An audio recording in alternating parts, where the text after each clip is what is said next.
everything's a mimic after that. That's right. Oh, with the mimic thing, I saw what was probably one of my favorite little, I guess you'd call it a meme or a little comic type thing. And, mage decides to cast an object on a chest and make him chase it, or make the chest chase him like it was his plan was to make it chase him like he was a mimic. And then the DM says, you can't cast that on a living object. Yeah, I saw that. That was good. They were like, oh. I think Apache will be okay. Okay. Let me post up the second stream because it decided to do the Streamlabs crap on me again. Let's wait for Me6 to update over on my dedicated. In the meantime, we'll refresh chat. Because Streamlabs decided to crash on us again. Yeah, of course. Yeah, I've already got an idea for that Wild West game you got there. Sweet. Awesome. So what he's talking about there, Rob, or Janor, is I was thinking about after we finish this story arc in the fantasy campaign. I've been running fantasy for a very, very long time. And so I was kind of thinking about running a separate short campaign for just to be able to have a different flavor. And so I was looking at possibly doing a Weird West campaign in GURPS with some Monster Hunters International mixed into it. That's hilarious. The game I'm in on Mondays is a Weird West campaign. Well, what do you know? I've never been in one. I'd like to try it. The only time I ever played anything Wild West was Boot Hill, like back in 85, 86. That would have been first edition, yeah. Oh, yeah, long time. Oh, come on. All right, I don't have time to wait on that. That's taking its time, so let's come over here.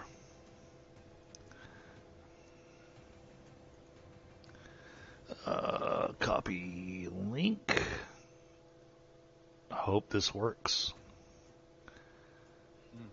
Don't we all? Stream links. Yes, that worked. All right, Stream links, guys, has the round 2 in there, in case y'all want to be able to observe chat or anything.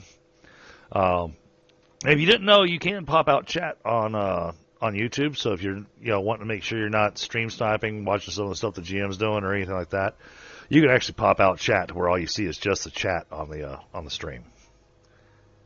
I don't have a Bolero? What the heck?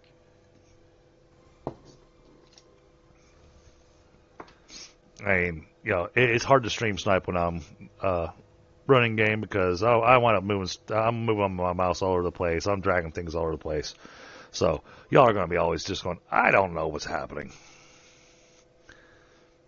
So, all right. Hey, Susanna, I want to make sure I say hello to you. Frostbite gone home. Both of y'all, welcome back.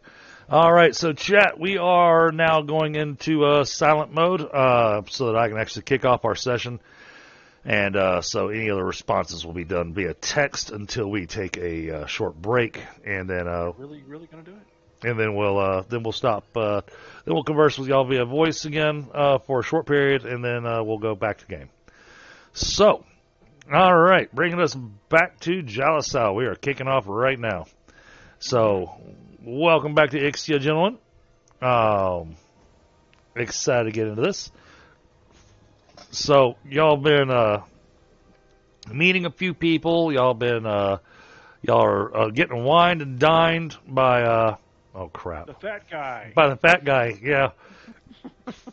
the fat jovial, guy. He's kind of short. I mean, not overly short, but he's like 5'6". Rotund. He's as wide as he is tall.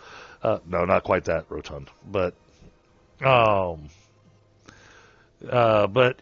He seems to be a very happy fellow, but he's also one of the concerns that came in in the last game with Dr. Octopus. She was concerned that everybody that saw her because she was beautiful was going to be flirting with her, and I had to let her know.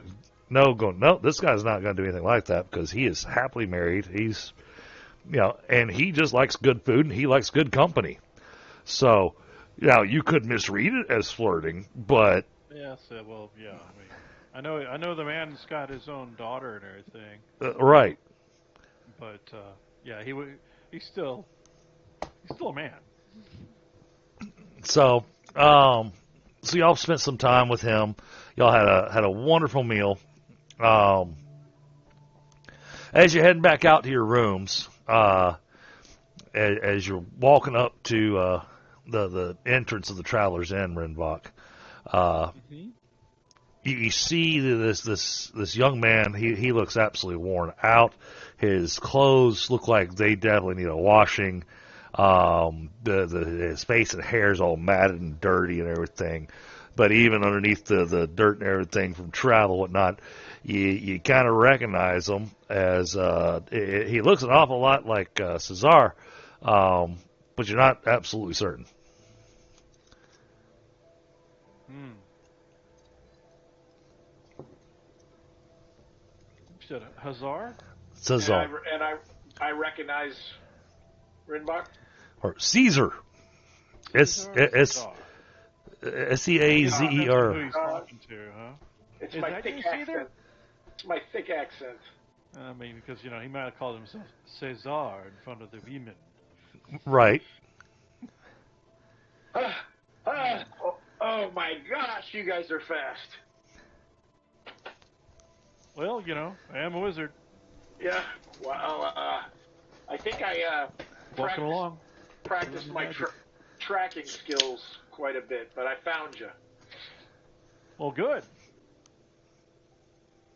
Yeah, I I wouldn't think want you so. to be loafing around on the job. Right? I don't want to. Traveling alone is fine, but traveling with buddies is better. Yeah. Well, we're back here, and gonna be a slight travel delay, I think, because we have a couple of our of the team have got to take care of some personal business, so we're dropping them off basically, and then we're gonna head on the mission. Sounds good. I could use a bath and a cleanup myself. Really? Huh. Oh, what luck! There's a bathhouse right next to the Traveler's Inn. Oh, look at that! Perfect. Why, yes, there is, and they do a great job, by the way. Yeah. Great, that's a special bathhouse. It's a great, Squeaky clean. very much so, and whatever ails you or aches you, they can fix that too. All right. I wonder if there's a good restaurant there. Good restaurant in the bathhouse? I'm sure they could probably have. Obviously, they have a restaurant there because they're a bathhouse. Well, the Happy Harpy does service the establishment, from what I understand, and so anything that you want on the Happy Harpy menu, they will send over. Look at that!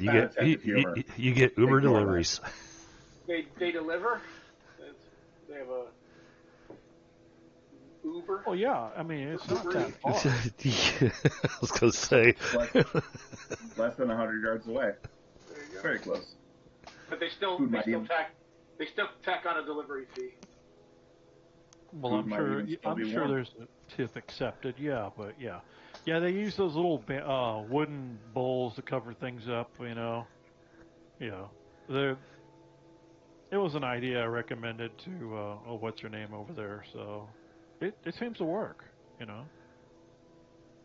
So basically, I guess to serve more tables, quote unquote. there you go. Now try measuring. How much time do you think we need here in the town? There I we was go. hoping to jump off by tomorrow, get some miles under our feet. Well, I think some people wanted to do some shopping. But I understand there's some things that we need to get before we go. A little more equipment, and provisions. Although you really won't have to buy very many provisions. I can provide food and water. Amazing. Thank you. Mm-hmm. Well, it pays to be a wizard. Ah. Well, I do a little hunting, but that sounds easier. Yeah, just simply alakazam, alakazam, and boom, we've got bread and jam. Yeah, it's funny. This is an out of character thing, but when I first loaded up the game, I saw where you had cast a spell, testing it, Scott, and I was like, huh. You know what? I need to go check that out. I need to go read that up. And I went and pulled it up. And I went, what do you mean this thing doesn't have a casting time? And I realized, oh, so that's only got a casting time of one action. That is a freaking impressive spell. Which one was it? Teleport. Oh yeah. I set that one up and I got a macro for it for just just to do the 10-yard one, so it's all figured out. Yeah. That's the get the fuck out of the way or get the fuck over there spell. Right? I mean, working on the teleport other, because that would be great. Yeah, I mean, the spell's not cheap, but it's still awesome. And, and so that you know, I did finally update us to the new Foundry, and so we are now running with the most up-to-date GURPS character assistant. Sweet. Oh, okay. So we're on, looks like 16.8, huh? Yep. Very good. So, you know how it goes. You know, we've had those couple of times when we've updated the next version, and all of a sudden it broke everything. You know. Yeah, that's been an issue with a few things. I'm actually looking forward to that the new version they have. They've been working on. So it's still in beta, but it looks really sharp. So just kind of help give a description here, so Caesar has a little bit of description of this town. So up top, you can see that you've got this very large pond. That is a really massive spring, because if you notice, it's not fed by anything. And then there's a waterfall that comes off of it that runs the water mill for the flour there, right next to the Happy Harvey Tavern, which it supplies the flour for all the baked goods that the Happy Harbor Tavern makes. And the stream continues on through the town. But so, yeah, you have a crystal clear spring in this town, and it's, when you think spring, you think a tiny little pond. This is not a tiny little pond. This thing is almost a football field. Plenty of water for everybody. So, and it's artesian. So that's why Jalsal has grown as well as it has, and Jalsal is known for its, artists. It's known for... Good night, buddy. You sleep well. You want to say hi? Hello. Hello. Yeah, say hello. Hello. Or say good night. Good night. Good night. Yep, sleep tight. Okay. You haven't told them about the bed bugs yet, have you? Shh, dude, don't even get me started on bed bugs. I'm still trying to get rid of those damn things. They're the bane of my existence. Ooh, somebody just stabbed his toe. Jane pulled or that saber out and went, oh shit. See, he's sitting here trying to show off, tossing the thing around, and going to catch it, and it goes straight through his foot. Hopefully switching browsers has fixed the problem. I certainly hope so. Yeah, I hope so, because, it really sucks when stuff doesn't work. So, anyhow, things that Jalsal is known for, first off, it's known for its armories. They make some of the best weapons in the kingdom. They actually make the weapons that supply the King's Guard. Craftsmen and artisans. Yep. A lot of these, you got a couple of alchemist shops here that have some of the finer potions, and a lot of it is because they're able to make use of that spring water. It's naturally pure. Also, you get some of the best liquor here. because they're able to use the spring water. Oh, Do they have some of the best water here? Yeah, it's an artesian spring. Yep. So it's not contaminated at all. It's pure, crystal clear. I mean, you can go over there to the pond, look in there and see the catfish and other little critters, and and the ducks the ducks are beautiful. So yeah, Yep. I mean they love it. Well, of course. Mosquitoes because it's so clean too. So of course the ducks love it. It's easier to aim for the fish. if I can see it, I can apportate it into my hand. Just about. So, oh yeah, absolutely, yeah. Although apportation against a living critter like a fish, I would definitely throw some, difficulties on that for you to be able to actually catch it because they Maybe a move. clam. It's resisted by will. So, but you also have the Might be a stable. very willful catfish then. Hey, catfish can be dicks. You heard it here first. Catfish or dicks? They have them at the bathhouse? The catfish? No. They got cougars at the bass house. Animal. It's like freaking Wild Kingdom over there. So at the bathhouse, Cesar, you walk in and you're greeted by a matron, and she looks you up and down and goes, "Oh dear, looks like you want the deluxe service because those clothes need a cleaning." Yes, they do. All right, So make sure you get in between the toes. well, I mean, how? Oh, you want that kind of deluxe service? Okay. Well, I want whatever 2 copper will buy me. Yeah, it's Sapphire Springs Bathhouse. 2 copper. All right. Well, let me get you 2 copper, and I'll take you to the room where you can bathe. And Get cleaned up. and she walks you outside and hands you a bucket of water. Oh, all right. I guess I'll do this Sure. myself. Well, you're probably too dirty to get in the real bath. No, 2 copper won't even get them into one of the bathrooms. No.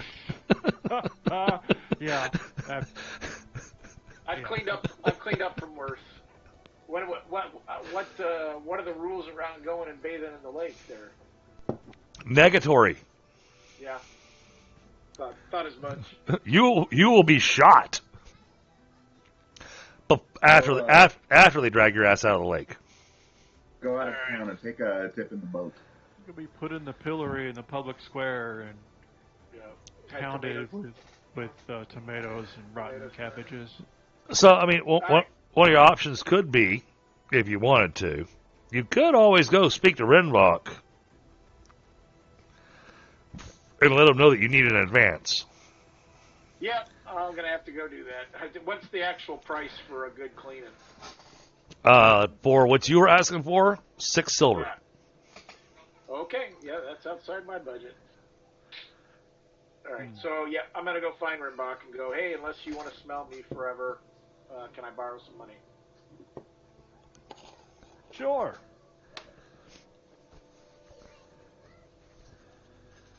Did you have a sum in mind? I do. Let's go with what's the exchange rate here, Chris, for copper, silver, gold? You mean from coins to dollars? Is that what it is? So yeah. Well, no. I'm asking what you're asking for. What are you looking for? How many silver to a copper? How many copper to a? Oh, Silver to a gold? I think those were in increments of 10, weren't they? yeah. Well, that's how I originally did it. But since I haven't got it all set up back in GCS because I lost my GCS files to actually have the money set properly. Currently, I'm running with the GCS coinage where 1 copper is worth $1, 1 silver is worth $30, and then 1 gold is worth $80. silver is worth 30. Oh no, silver's worth 4. Sorry. So, if you got a gold piece, I'll pay you back a gold piece as soon as I get it. That's just of course. All right. Here you go. Gold. I got 1 gold. I go get a bath. Good. Don't spend it all in one place. That way he's got enough money to leave a tip too. There you go. Wink, wink. I'm hoping they can make some change. You know what I'm saying? Oh, they can. They absolutely can make change. They'll change it from your hand to theirs.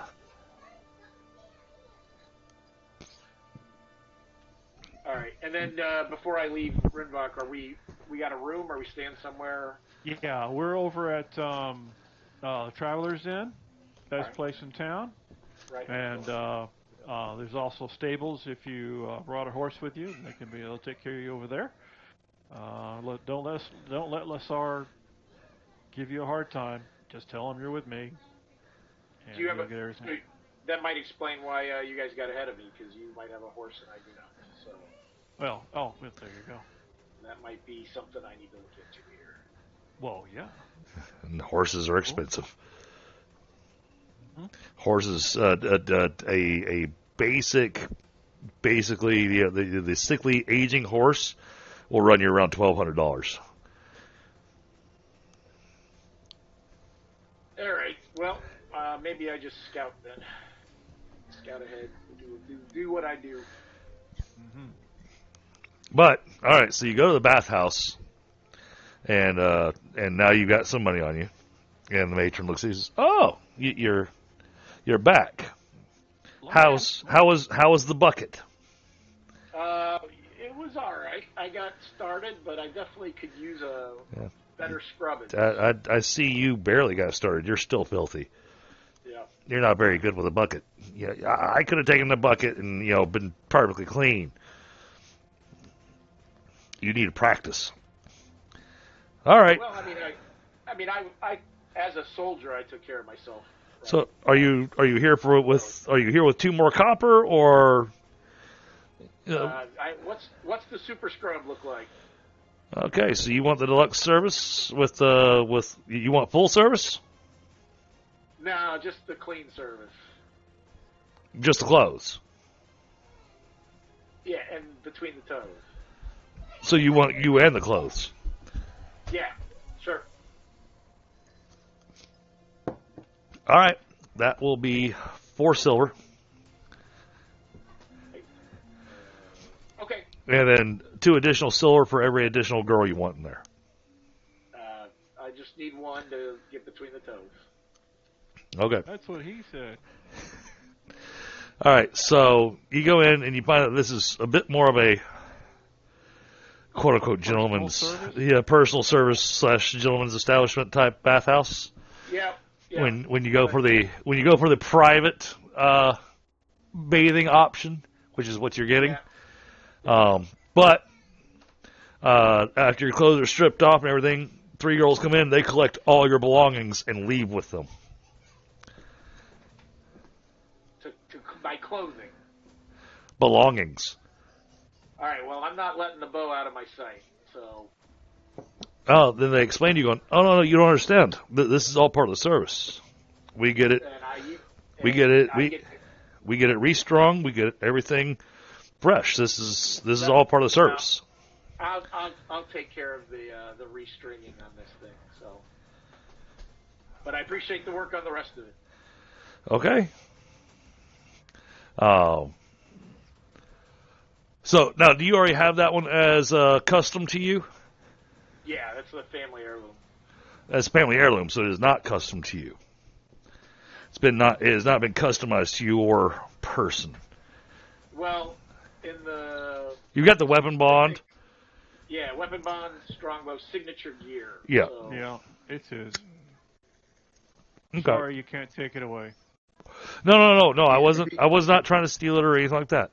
It was literally going to be taking it and giving it a good string to give it an extra +1 for attacks. Yeah, if But he doesn't want to get any bonuses. That's fine. No, I'm playing the character, so if. Oh yeah, I know. If you're telling me the bow is not custom to me, but I think at this point. I mean, I used it as a soldier, so I think at this point I've probably got it going. You've probably done your hand wraps on it to where it perfectly fits your hand, yeah. Yeah. And, I'm a little paranoid about it, so as I watch my underwear fly away, I'm going to keep my bow. Absolutely. Okay. And Caesar, although he spent some time in the militia, right, he's done the Bropos thing, he never took big advantage of the R&R, the shore leave, so Yep. he's still uncomfortable and a little shy, and does not is ticklish or whatever, right? He squirms and doesn't need the full attention. So when you go into this area of the bathhouse, this area of the bathhouse is fueled by a hot spring. Sweet. So it's not like you've got people constantly coming and bringing hot water. It is just hot. It's steamy.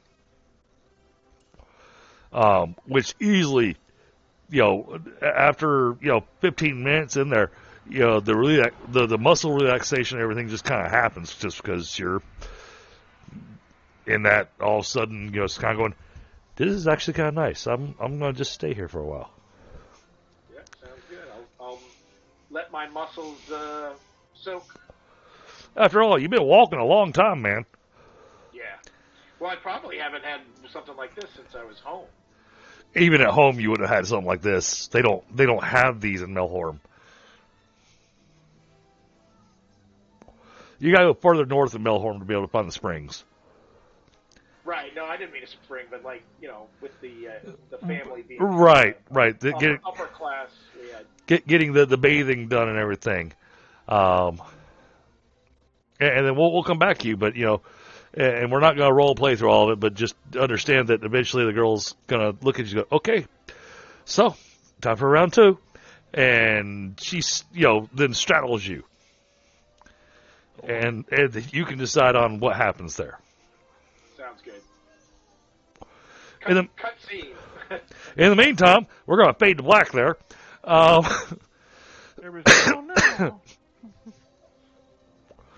And then the scene moves up back on Rinvoq and our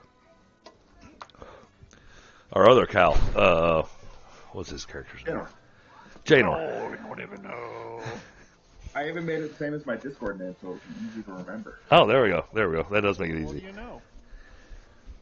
So back to Raynor and Rinvoq and Janor. Yeah, Raynor. My brother's name's Reiner, so that's yeah. You were having a time.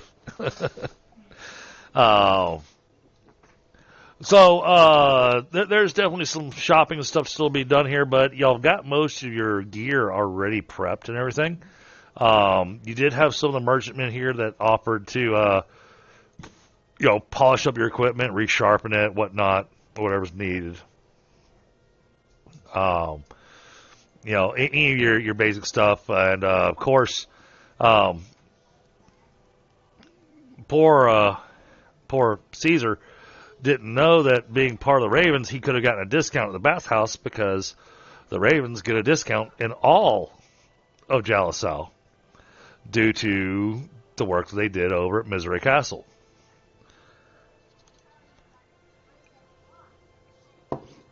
Yes. How come they did not know this?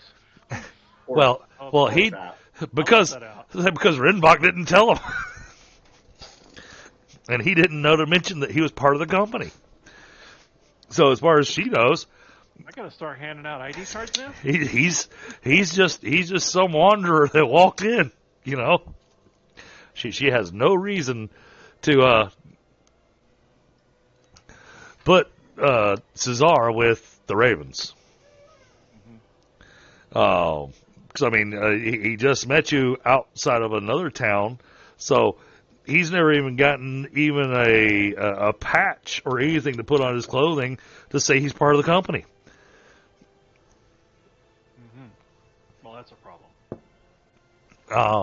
We'll need to get that fixed here too. So, but of course your rooms are ready and whatnot. Is a little later in the evening. We're going to place it at about 9 o'clock in the evening. So, the Happy Harvey Tavern it's busy and it's jumping. The Laughing Crow. We're like going to the club. Everybody jumping. Well, you can hear the Laughing Crow even from where you're at, even though that's the seedier part of town. But even down there, it's the busier part of the night. Most of the businesses are closed, but of course, at this time of night, the guards are tripled to walk around the area. Now, before we do any kind of questioning or RP there, I'm just going to answer some of those questions. The reason that that the guard is tripled is because of the incident from Misery Castle. Right now, they're still a little shell shocked from it, so they are being extra careful, making sure that nothing shady is happening. So crime has dropped significantly in Jalisal over the last year. Now, eventually, because it's expensive to have, triple the guards, eventually they're going to go back to going just to their normal guard setup, but they're probably going to change that up. They're going to change up how they've got their layout done and everything on how the guards are working. But in the meantime, most people recognize you, Rinvoq. But your compatriots are not as recognizable because they weren't part of the rescuing them from the invasion. But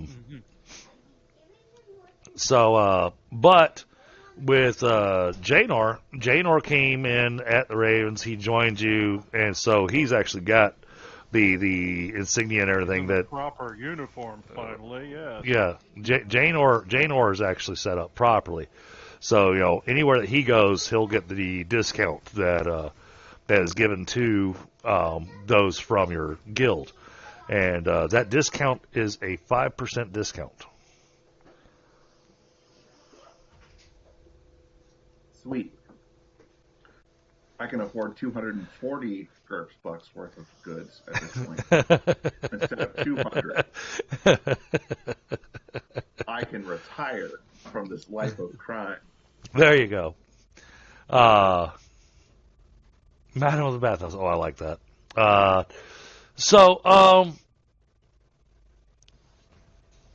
So what do you guys want to do? I mean, like I said, it is wrapping up in the evening. Y'all might want to discuss your plans for the morning. I know there's some shopping to do and whatnot. Yes. Before everybody gets too drunk. Yep. So, granted, y'all had a fantabulous meal. I mean, it was kind of it was.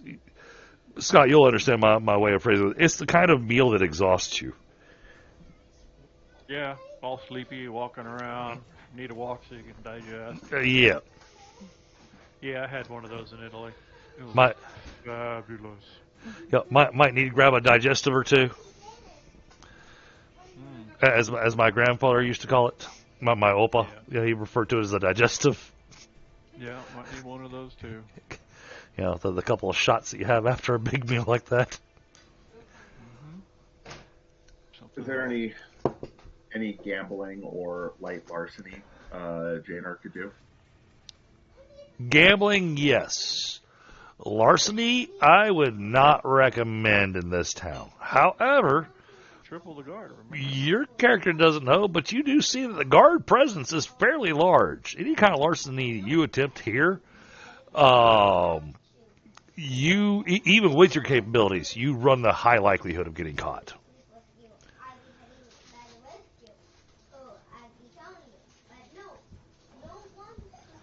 But I got no problem letting you go do some larceny if you want to. Larcen away, right? Just make it good.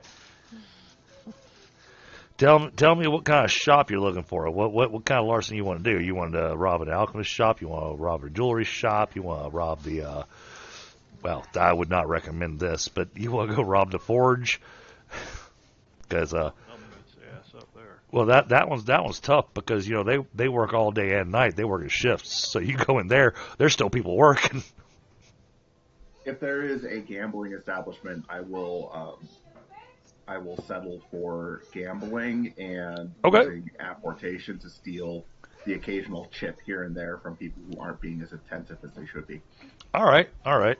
Then, yes, within the Happy Harvey Tavern, there's always some gambling going on, some card games and whatnot. Other than that, they don't really have a big gambling scene here. The biggest thing you have is basically, kind of homegrown card games. But yeah, we can absolutely do that. If you would roll, well, you know what? I'll just do this. Before I would go in, I would toss on Mage Sight just to see if they have any magical security that I need to worry about before I start using magic to steal. Okay, all right. Mage Sight. Hold on. Throw it in on an alley. Throw it in an alley outside, or before I go in, just take a quick look around, see if they have any defenses I need to worry about before I get down to gambling. And you find an invisible troll. Oh no! Hey Scott, we're gonna yes, sir. We're gonna have to get you to work with Janor so that he gets the shoots me the private message whenever he casts a spell, so it makes it easy for me to look up the spell. Absolutely. Because with GURPS having over 800 spells, there ain't no way I've got them all memorized.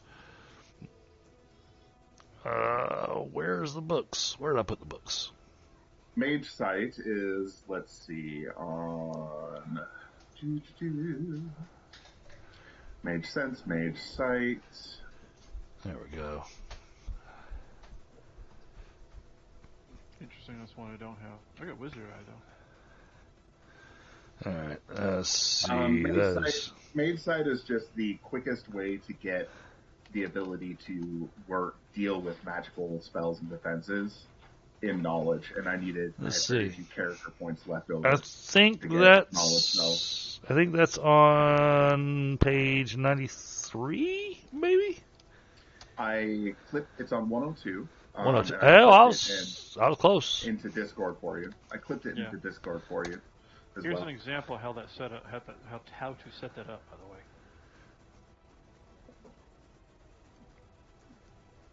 way. All right, is that a macro you wrote? Yeah, that little one right there in the middle, where during check. Yeah, it'll put it in the role context. It whispers to the GM that bit of info, since no one else wants to see it. All right, so this detects items. Does not detect. It should also detect active spells. That it does not specify active spells in there whatsoever. You need to detect magic. It specifies items. Or just your perception with your magery added on. I do have detect magic. Maybe I cast the wrong spell. It determines if any one item is magical. If they have any magic items doing defenses, that would Mage Sight would pick it up. Well, you're just looking at Mage Sight. It's just going to tell you if there's something magical. With a critical success, then you get more information. I mean, and you made it by 5, so I'll give you a little bit. By 8, I accidentally rolled twice. There is something magical inside the Happy Harvey Tavern. And it's more of a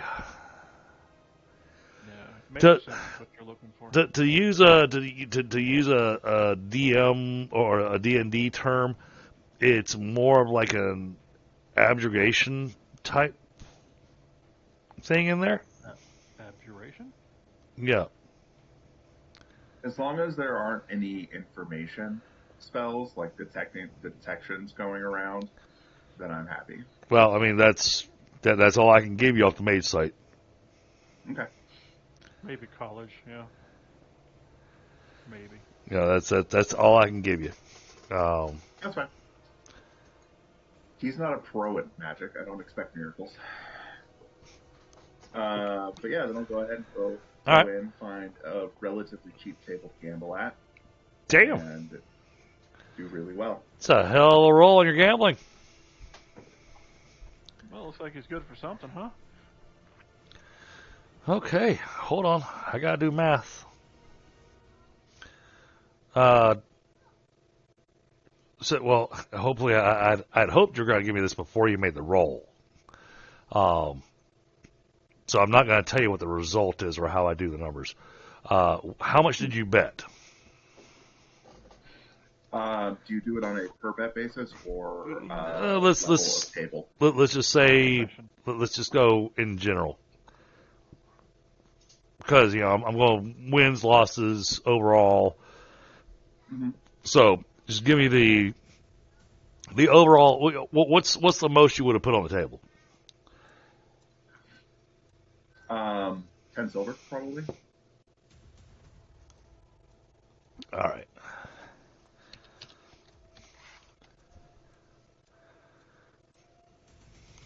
Oh, 10. Well, I don't even need a calculator for that. All right. So, unless you're going to use some of your extra winnings. Oh, and roll me your aportation.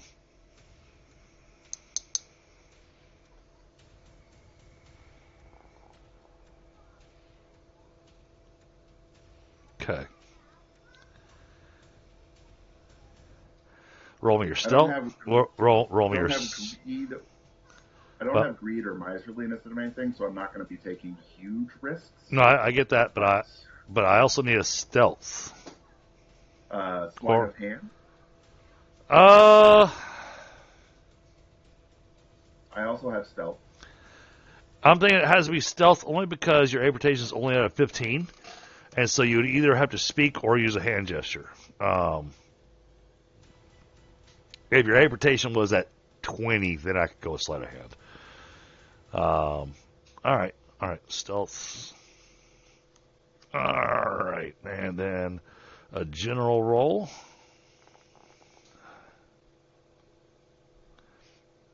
Well then, screw you. You've had a successful night of gambling. Very successful night of gambling. Let's see, that's 3. That's 8. You said 10. You said 10 silver? Yeah. So you leave with 120 silver. Including the 10 I staked, or that's including the 10 that you put up. Okay, so another 100 silver. Cool. Nice. I will try to exchange it into gold mostly. Okay. Let's see, it's 20 silver per gold, so that's 5 gold. Yep.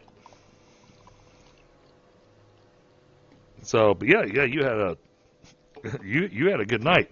However, nice. How much did you spend on, because when you're doing this kind of stuff, typically you're also doing a little bit of whining and dining. You're doing some buying people drinks, that kind of stuff. So,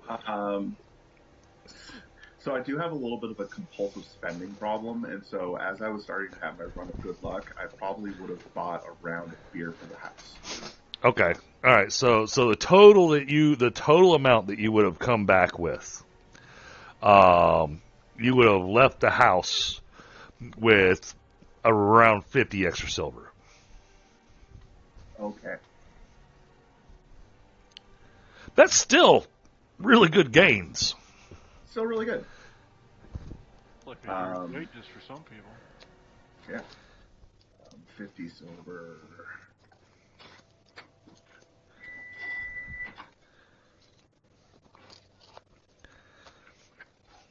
Rinvoq, while he's at the Happy Harbor Tavern, what are you doing? Did you decide you wanted to go in and get yourself a drink or anything like that, or? Actually, I'm gonna get a private bath at the bathhouse. Okay. The Sapphire Springs. All right, spending a couple hours in the bathhouse. Got it. Mm-hmm. Getting very relaxed. Okay. Oh yeah, you'll be very ready for bed after that. Order some wine. Get a massage. And of course, when you order the wine, because this is that kind of establishment, it also comes with a plate of the cold cuts and cheese and jellies. Mm-hmm. I'm fully expecting that. I've been here before. And then a condiment that's kind of unique to Jiaosao due to its region and due to some of the imports it has. And this is something they've only gotten in the last year. This will be something that actually will be new for you, Rinvoq. Your character might actually be familiar with it, but most of the region is not. And it's got a spiciness to it, but it pairs really well with cold cuts and pairs really well with the wine. And they tell you there's something called mustard. That is kind of nice with gotta make a sandwich out of this. The heck is a sandwich? Well, I guess it's time to invent a sandwich. I just made something. Girl, give me some bread.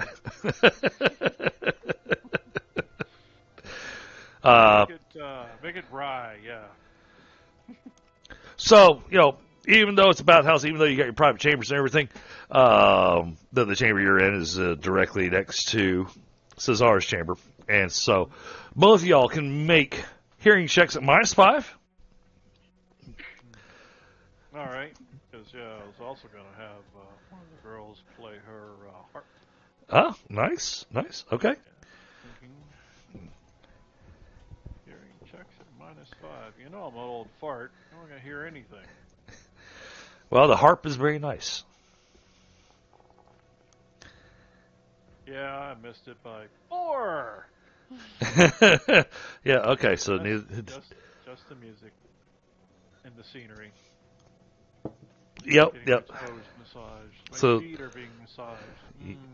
Yep, they're getting between the toes because they heard that's what. Yeah, no. You may be having a problem between the toes. Me, I've got clean toes. I get a bath almost as often as I can, but this is more like a foot massage. It's more like a pedicure. Yeah, no, I get that. You're going for the full spa treatment. Oh yeah, absolutely.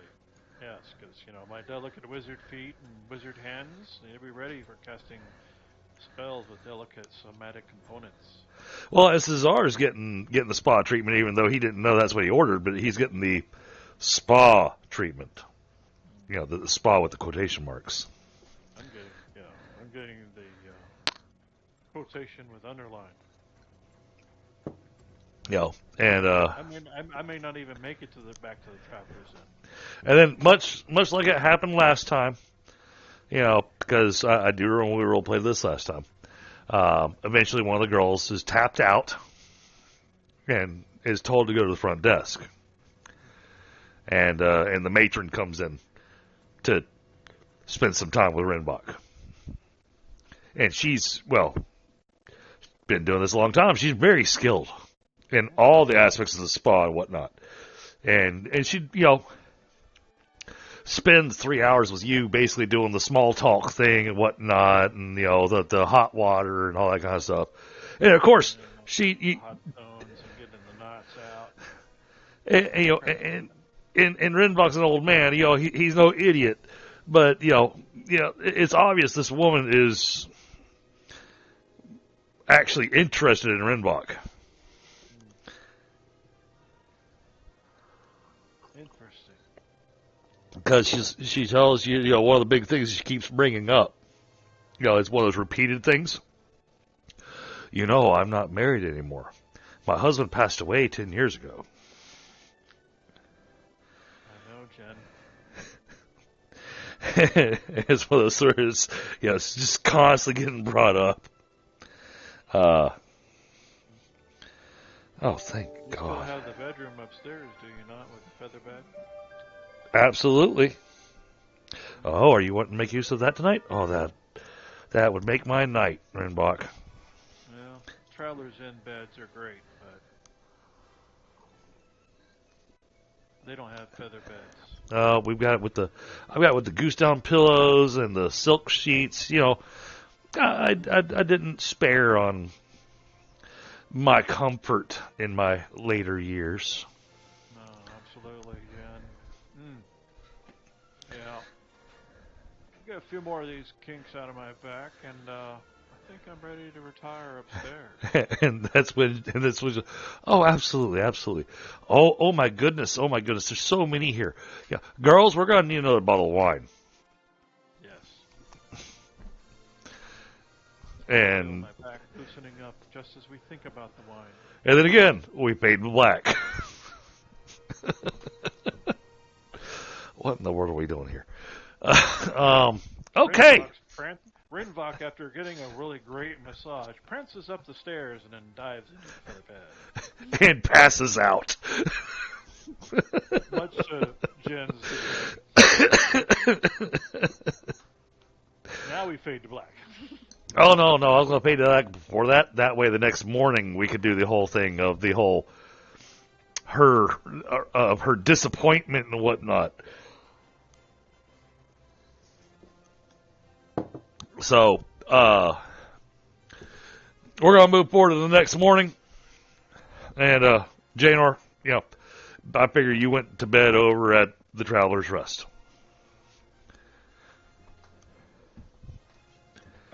Yeah. After gambling and drinking. Yeah, I assumed after you're gambling and drinking, you're probably headed to bed. Oh, okay. Separate inn. Over there. Right, yep. Yep. Stagger across the plaza. Yeah.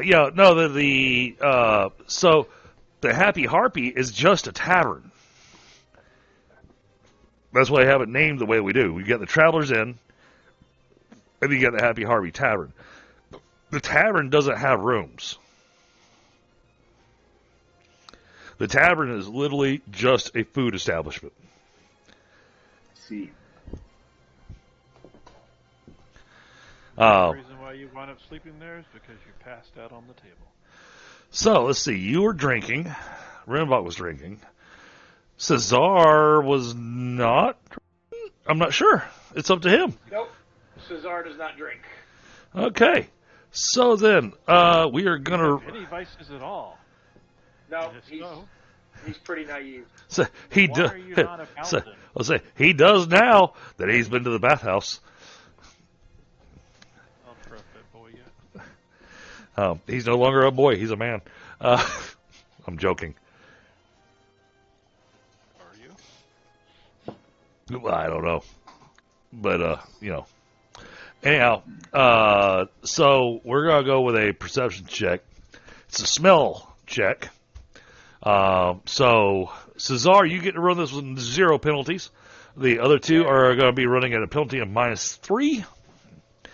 Partially because drinking, doing their late night activities. Smell? Uh-huh. Taste, smell. Damn.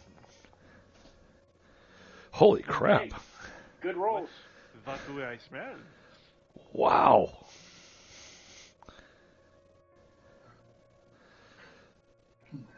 Okay. You smell breakfast. You smell the smells of the fresh baked bread and the all those different aromas that you get when somebody's making breakfast in the morning. Yeah, because the wind is heading west, and so it's taking all the smells from the Happy Harvey Tavern and it's blowing those smells directly across the Traveler's Inn and the bathhouse. It's good marketing. So you wake up hungry. Because you know how that goes. When you wake up to the smell of fresh baked bread and bacon, Yep.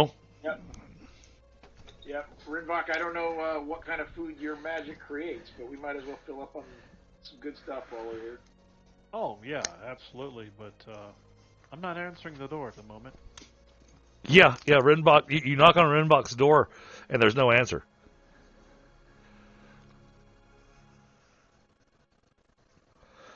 And then you pound on the door, and there's still no answer.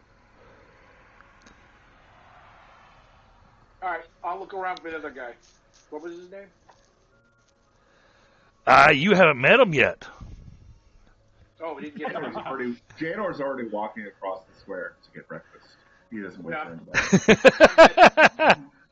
I'm headed over as well. Yeah. I see. You went. Fuck it. Let the old man sleep. Yep. Okay. Got it. All right. You head over to the Happy Harvey Tavern, and when you walk in the Happy Harvey Tavern, you see a younger gentleman there who is wearing a cloak that has a patch on it that matches what Rinvoq wears. Ah, our other employee. That's me talking to Cesar. Come, let's have some food. Yeah, I approach him. So, I approach him but and I say, Rinvoq, Rinvoq. You're still at the bathhouse. I'll bring you in a second. Okay. I approach him. A friend of Rinvoq, then. Oh, is that me? That's you. I'm stretching. Hi. Friend? Yes. No, employee, yes. Me as Just well. joined the Ravens. Yeah, I'm a new recruit also. So, mind if I pull up a chair? Not at all. Sit. How is he dressed? What's his? Commoner clothes. Okay. Aside from unassuming. Aside from a surprisingly nice hilt to a sword, and armor that looks and torso armor that looks well cared for, he looks like an average street person. Oh, that brings me to a note for Cesar. Cesar, your clothes are immaculate. They don't even look like they've been traveled in. Whoa, fantastic! They sewed them up in the whole bit, huh? They look like they've never been worn. They're well pressed. You do not look like an adventurer right now. Excellent. Well, it makes me feel like home then, back when I wasn't even allowed to get dirty. Yeah, so I'm human, but obviously I got sunburned skin and bleached out hair. Looks like I've been living outdoors for a very long time, but I carry myself like a soldier. A pretty decent sword. Looks like it's gotten some use. And then a not quite ornate bow strapped across my back. Definitely looked like sort of a higher level mercenary, but only looking top notch right now because I'm clean. Yeah, Janor barely looks cleaner than the street urchin. Check. So what brings you into the employ? Managed to save up enough money. A little bit of help from a mentor. Got down to a magic academy, and decided to not go back to the city and see if I could find something more interesting than cobblestones. Where are you from that it had a magic academy? Not from there. I traveled there. I'm from Delphus. Must have been an effort.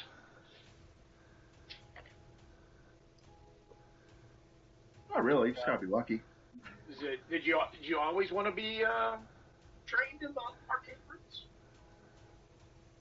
Shit, no. I barely learned that I could use magic until like 4 years ago. Oh, it's a natural thing. It's not a study thing, or both. No. Some old man I ran into on the street decided that I had potential or something, and taught me the basics before I eventually got sent off to an actual academy. Oh, that's nice. Some kindly person, and then no no strings attached. They were just. I mean, they didn't pay for the whole thing. I have a little bit of savings I've been working on over the years. Oh, it's very nice of them. I've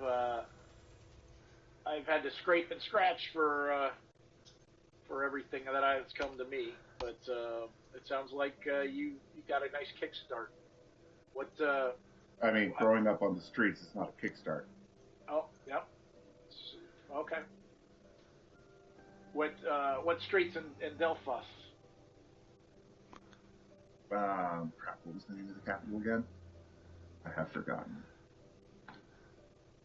Headed over to the map right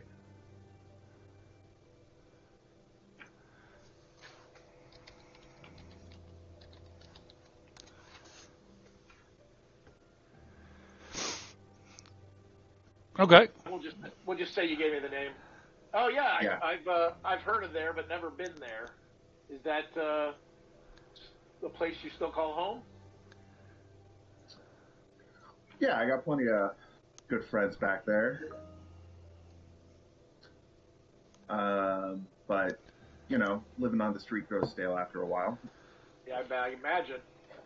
Never had that life myself, so count my blessings. So then, are you just out here to hone your craft and look for your fortune?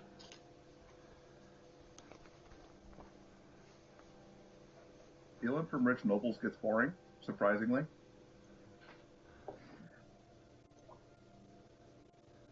All right, about this time, Rinvoq, you walk into the tavern. You see these two sitting next to each other, or sitting across from each other at the table. Okay. And Cesar is clumsily shooting questions at him even before he finishes the last answer.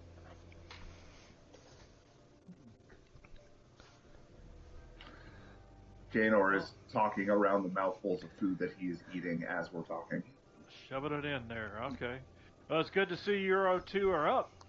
We've got a lot of stuff to do before we can get off to his adventure. Yeah. Get off to the adventure. Yes. He blushes a little bit.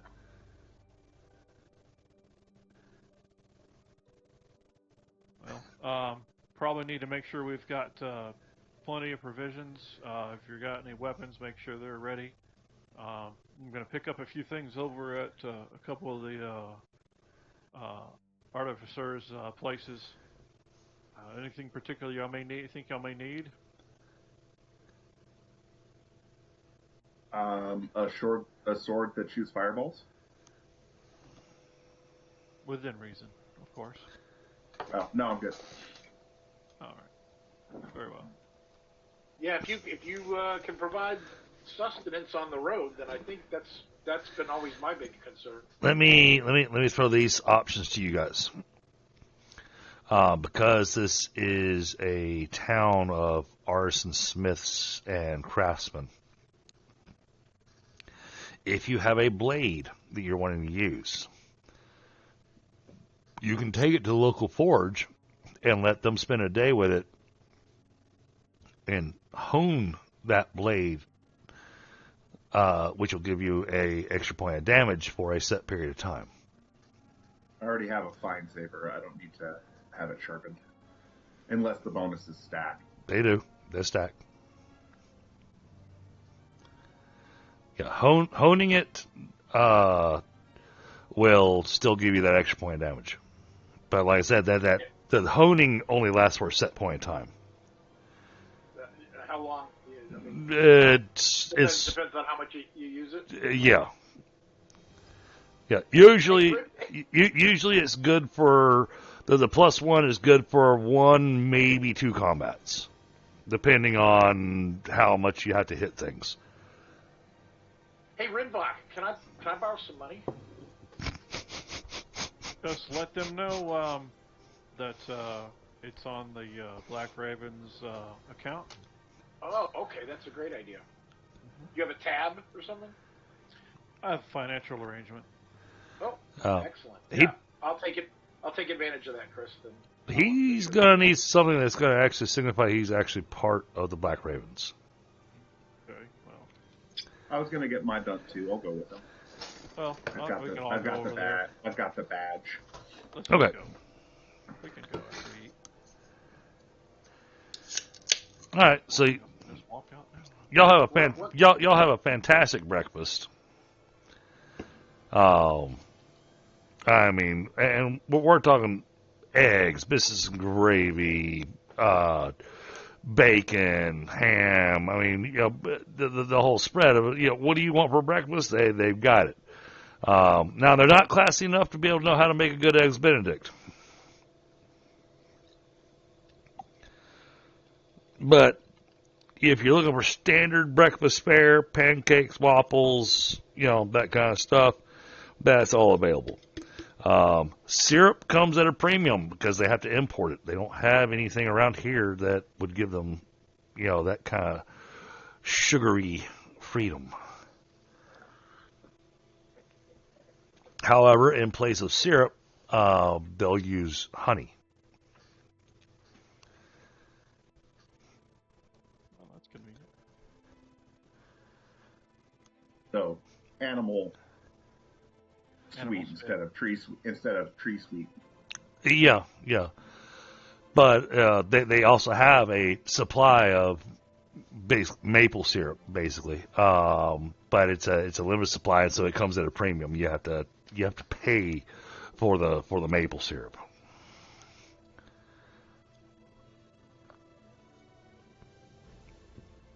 You gotta pay to eat tree sap. Just go out there and bite the tree. Lick it. Less painful. So, up to you guys how you want to do your breakfast.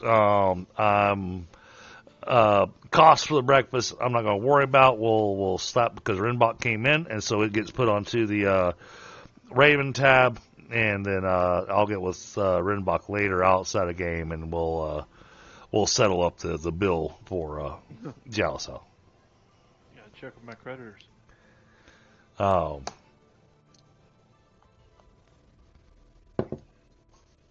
So, all right, so y'all head over to the forge area after breakfast. You walk in, you see a gentleman with a short beard. He stands around 5'9". His skin has got this bronze tone to it from having stood around and worked in the forge as long as he has.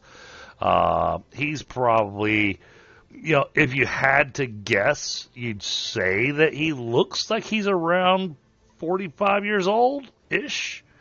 But as y'all walk in, he sees Rinvoq and goes, "Hey, Rinvoq! Good to see you." Yeah, good morning to you. And Rinvoq, you know this man as Jeff. Okay. Yeah, I know, simple name, but you know him as Jeff. Okay. Joffrey. Is Jeff spelled Geoff? It's not the Jeff. Yeah, it's the Joffrey one. Goes by Jeff, but it's Joffrey. His mother's name gave him that, or her mother gave him that name. So, last I checked, you didn't use a blade. What can I do for you? Well, I'm here with my two new men, and they're in need of some equipment tune-ups, if you will, or new equipment altogether. Oh, absolutely. So, of course, I came to Jalisa. Such fine quality we have here. So. Well, let's take a look. All right, give me a second here because I got to do a out-of-character thing. Let's see. Equipment. You are wearing... All right. We can make some adjustments there. And then the other guy... Ooh, not much in the way of armor. Okay.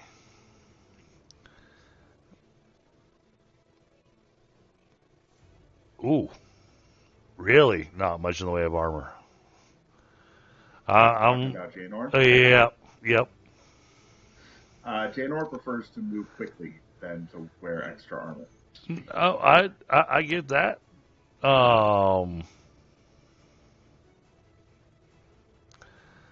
The best thing to do is going to be to hone your blade, because what you've got for armor, there's not much that. Well, I mean, you've got the basic leather armor. They can do a little something with that. Okay.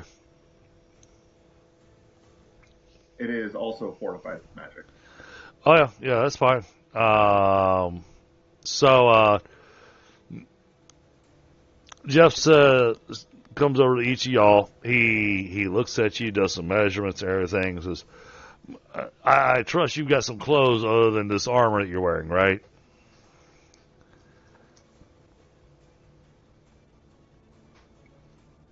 And I know, Janor, you've got clothing, because you got the premium clothing. So yes, you do. When I look at Cesar,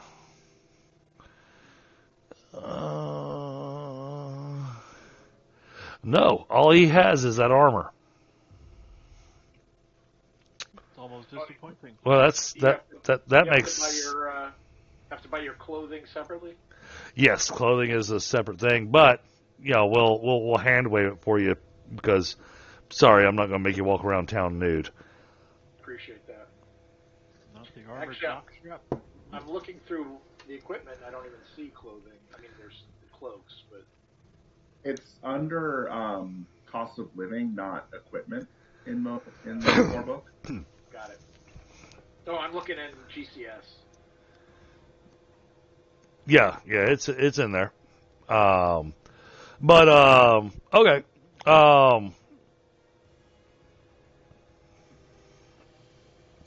So he does some measurements and looks at the equipment you guys have got, including your family heirloom. And he suggests that you leave all this equipment with him. The broad. When I'm looking at Cesar, he suggests leaving the broadsword, the medium shield, the longbow, and your armor. Leave all that with him for a day, and come back in the morning. Yeah, he looks like a man who knows what he's doing. So I'll trust him. When he looks at Janor, he recommends that you leave all your blades with him, and your leather armor with him. But he needs to do some measurements, so it takes him about an hour and a half or so to get all the measurements that he wants off of you guys. And then he's like, okay, yeah.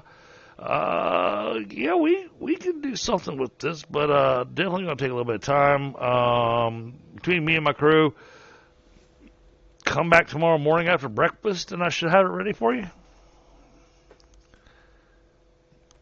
Great. We get another breakfast. I'm digging it. Yeah, well, I'm working it off later anyhow.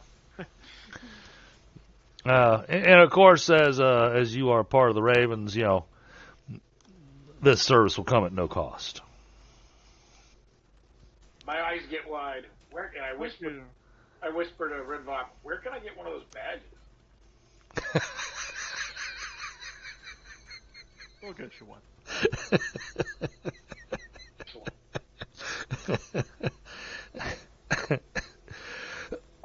That's perfect. That is the perfect reaction to that. That was awesome. Or is saying inside his mind, well, I chose the right mercenary group to join. You guys have all the connections. Yeah, I would say so. In fact, I think we're the premier mercenary group for the Delphas. You're the premier group for guerrilla tactics and that kind of thing. If they just want sheer manpower, there's a completely separate group that they go to. Yeah, we don't do the common soldiery. our team, our group is of highly skilled and specialized individuals such as yourself. So, now while you're here, Jeff looks at you and says, so, Rinvoq, you mind if we talk privately real quick? I suppose. Well, I just want to let you know something. So, he pulls you over to a little side room in the forge. I mean, hey, in order to give you this information, he's actually taking a break from his forge to talk to you. Boy, it must be important. So, I had an individual show up here the other day talking about a new mercenary group that's trying to get a foothold in the area. RA trying to work the wheels and deals and everything because they are quite well known, globally. Looks like the blades are trying to move in here. Those idiots. Okay, yeah, I know those guys. I mean, and I don't even need a die roll from you on this one, Rinvoq, because I don't like these guys. Crimson Blades and all. Yeah, No, not the Crimson Blades. Just the blades. Oh, that's what. So They took all the Crimson part. Probably just. Nope. Be renowned for having. Nope. Crimson Blades is a different group. There's two different groups. Yeah, 'cause I knew the Crimson Blades. Yep. Yeah. No, the blades. Actually, no. Maybe I do want a die roll from this. Let's take a look. What would be an appropriate die roll for this? Let me see. I can't remember if I have savoir-faire or military. Actually, all right, because it's going to be more of a global thing rather than local. I realize it's going to be strange, but this one actually makes sense because I know who the blades are.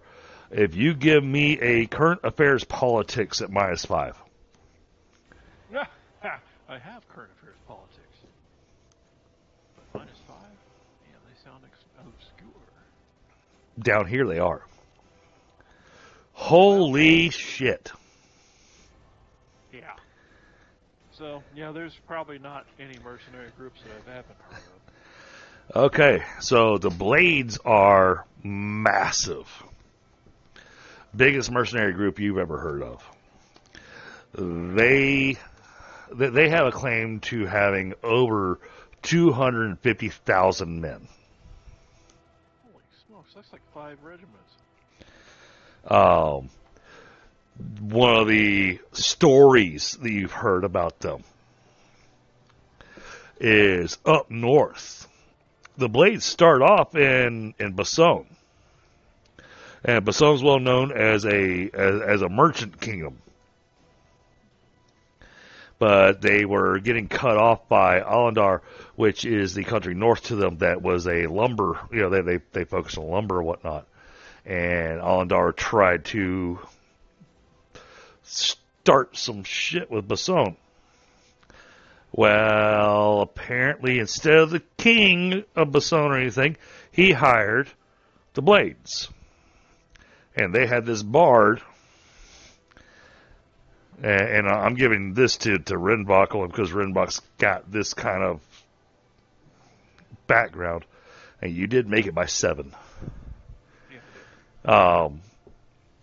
That really sang up the praises of the leader of this mercenary band, which caused their ranks to swell to the point that the leader of this band wound up with basically an army.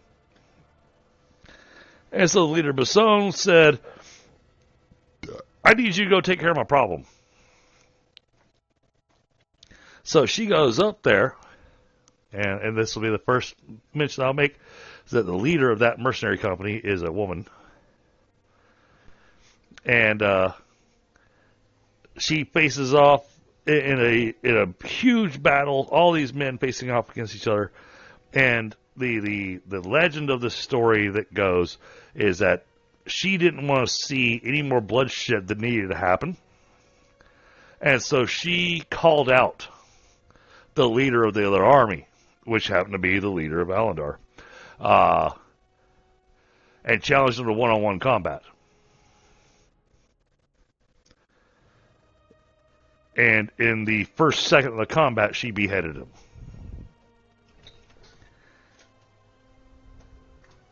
At which point the bard went, "You keep what you kill." And all the soldiers agreed, and and this is why I'm giving you this extra information, she got forced into a rulership position. She is now the queen of Alandar, but still manages her mercenary company. Maybe it's a private army.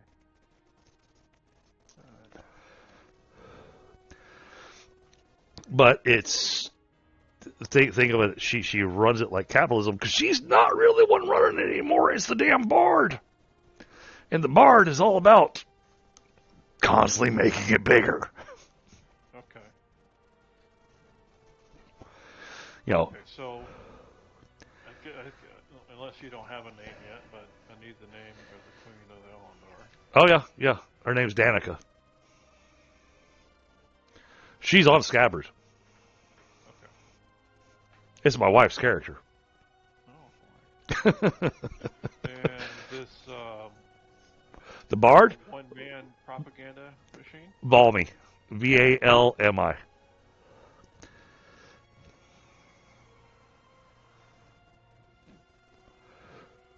old PC?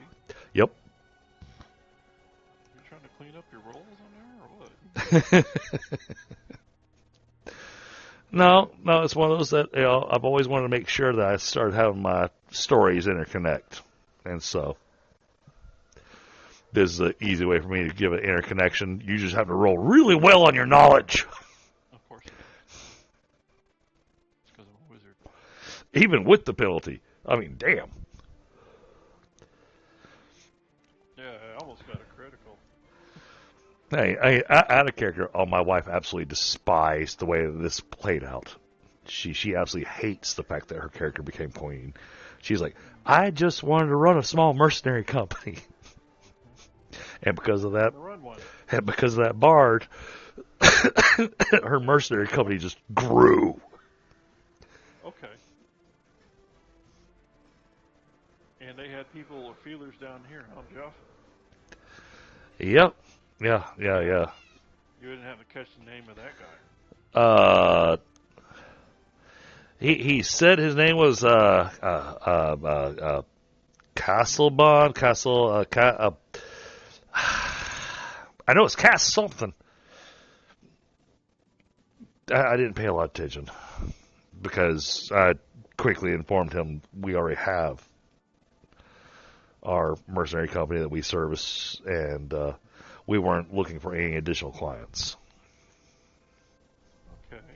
Do you know if he went anywhere else in town? Actually, from what I understand, he headed a little west over to Catarin.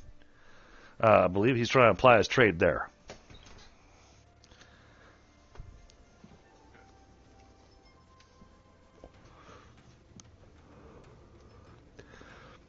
Probably try to get a foothold to make a name to get the king's notice, do some small jobs, whatnot. So. Okay. And was there anybody else with him? He had a group of like 5 people with him. And but the way they carried themselves, I will say they looked experienced. I mean, the gear that they carried, oh my goodness. And that's the other thing that you'll know is that the blades, because of how big they are and because of the jobs they've done up north, easily equip their men with some of the best equipment. Yeah,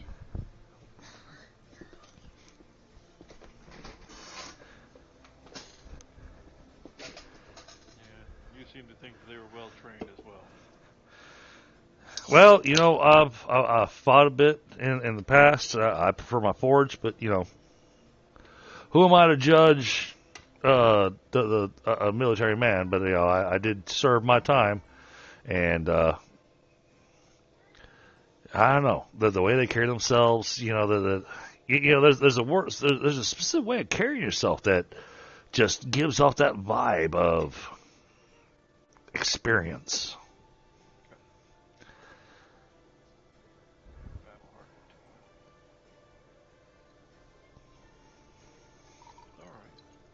Oh, they were very polite. Yeah, but a shark always smiles before he eats you. So, just thought I'd let you know that there's a potential competitor in town. In town, or I thought you said Well, Cataracts? well, yeah. Well, I say in town, I mean. I don't mean to interrogate you, but your story seems to be changing, Jeff. No. It's a manner of speaks. I know. Stab him. He's untrustworthy. Make him go with us and fix everything. Wait till tomorrow to stab him. It doesn't matter if we wait till tomorrow. We stab him, we can rob his store, and it doesn't matter if he fixes our current stuff. We'll get better. Actually, like yes and no, because what he's going to be doing with your equipment is he's customizing it specifically to your body. Tuning it up, like I said. And there's something poetic about him getting stabbed with his own +1. There's that. Yeah. I'll accept that reason. Well, I definitely need some more weed for my pipe, and I also need to hit the apothecary for any other stuff we can use to heal ourselves. Because as you can see, I'm no cleric. So, do you both have a horse? Because if I need a horse, then Rinvoq, I might need to borrow some money. That's the story of tonight's game session. Rinvoq, I need some money. I mean, I do have a healing stuff. Oh yeah, and I do too. But if you or I are not taken out, then someone's got to do the healing, and obviously. My first aid's 9, so you guys are covered. So we should get some healing bombs and such. I'm already carrying 3 healing potions too. You gave them to me back at camp. Oh, you still have those? Good. All right then. Well, at the very least, we need to pack animal. Maybe I should. I don't have any extra pockets either. I'm all out of pockets. Maybe I should carry one of those to bring you back should something happen. They're just in the bandolier here. If I fall down, come to the bandolier, pull out a potion, make me drink it. I have the instructions. That's not how that's supposed to work. Okay. I need to get at least 3 per guy. So. Okay. If they already have 3 on themselves, then we need to, or if someone does, we need to pick up 6 more at least.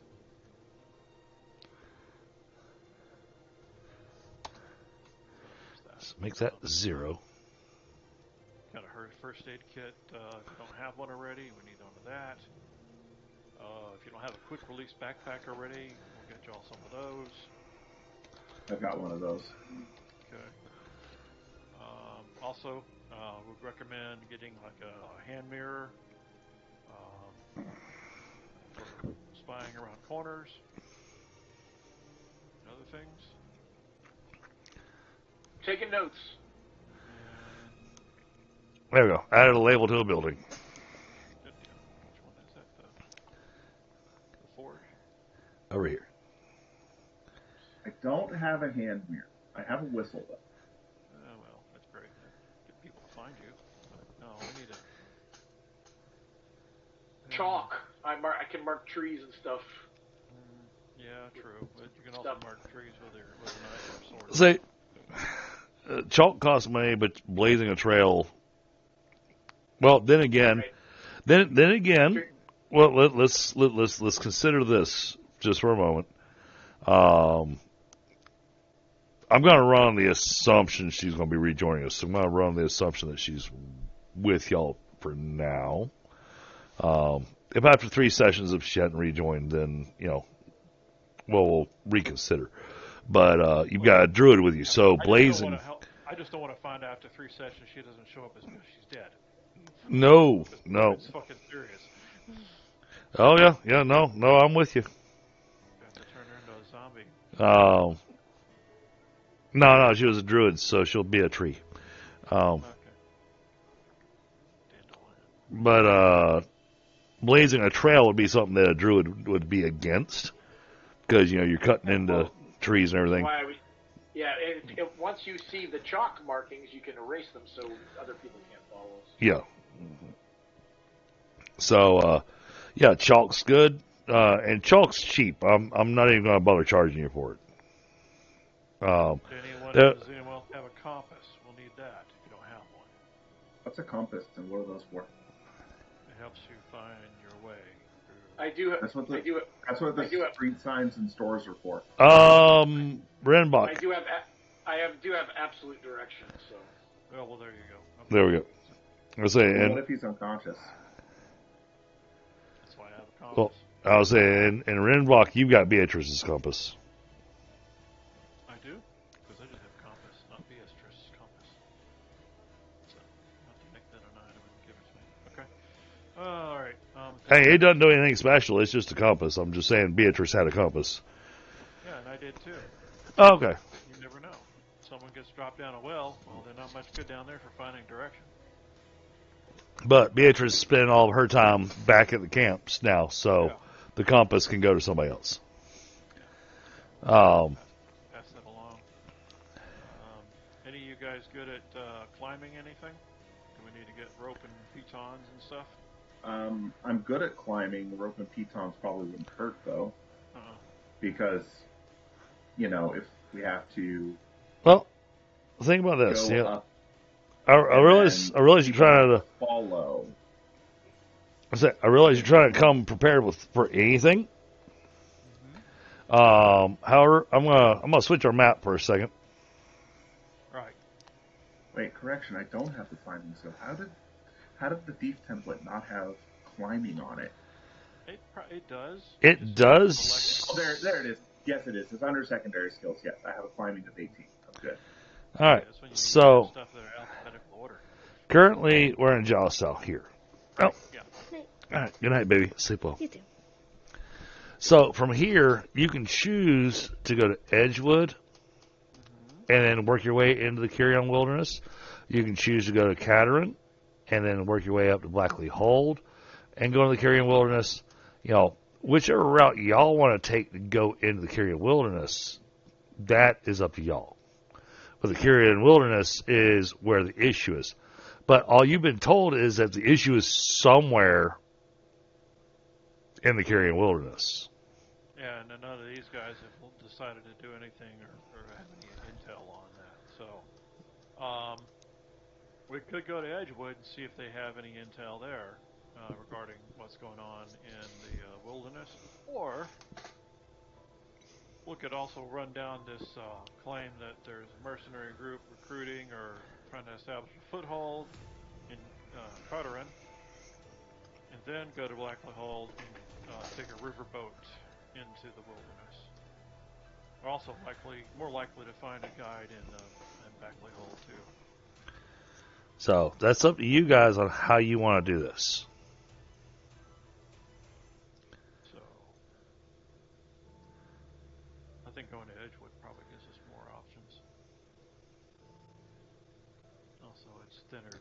It's the terrain's a little easier to get through. Yep. I'd rather avoid a boat if we can help it. In the Carrion Wilderness? Well, it's a swamp. Yeah. Good luck. I'll have to do like the good old boys do down there in Louisiana. As long as it's not too deep. Well, that's what I'm saying. Riverboat as opposed to... It'll get like hip deep depending on how close you get, and then when you get to the actual river, then it's like 12, 16 feet deep. Like the Mississippi. Okay. By the way, if you ever have the opportunity, look up the movie Southern Comfort. You're going to love it. Awesome. So Really good one. this gives y'all an idea, because I see y'all are wanting to do preparations and everything. So the whole reason I moved to this map is so y'all can see the terrain that you're going to be thinking about. So Well, I'm thinking about what are we going to encounter when we get to the Carrion Wilderness. Yep. If anything, we need rope. And the reason why I say we need rope is because moving through a swamp that has sinkholes and other places, it'd be better to have everybody tied off on basically a safety line in case Sure. someone does fall into a hole. So I know my character's not supposed to know this shit, but I do. well, I don't know. Let's see. Survival. What kind of survival skills you got on your Rinvoq? Any? No, because I'm a city mage. Okay. I got land navigation. That's about as close as I get. Then we will. Otherwise, I'm just really smart. Does urban survival count? No. Oh, not in the slightest. I have. I'm joking. I have mountain and woodlands. Well, you can do that at a minus, I think. They default to. All right. So you can hit that survival, but this one is one that doesn't work well with the instant defaults because of how many things that connect to it. But you can go ahead and hit it. But I'm speaking more specifically for Rinvoq to hit that. Because it does default to a IQ -5, I think. I can't do that macro. That's stupid. Not on this one. Well, you have to send me the Wait, you can't click the. I was clicking my own macro. Ooh, I killed it again. No, just kidding. So no. So Rinvoq, you really don't have any knowledge about the terrain up there to be dealing with. Yeah, it's actually based on perception. There's a problem. Oh. See what. Now, Cesar, you're not from the area, so I'll actually apply an additional penalty because we're talking about moving, going into an area that you actually know nothing about. Yeah. I mean, it's just west of where I grew up, though, right? It is, but y'all don't really deal with Delphos. But you could do your survival. Your survival is survival woodlands, right? Yep. Mountain more appropriate. I think woodlands is probably better. All right, so you'd be looking at -2 for that, -3 for that. So you would hit this survival at -5. It's worth a roll. Otherwise, we're spending money.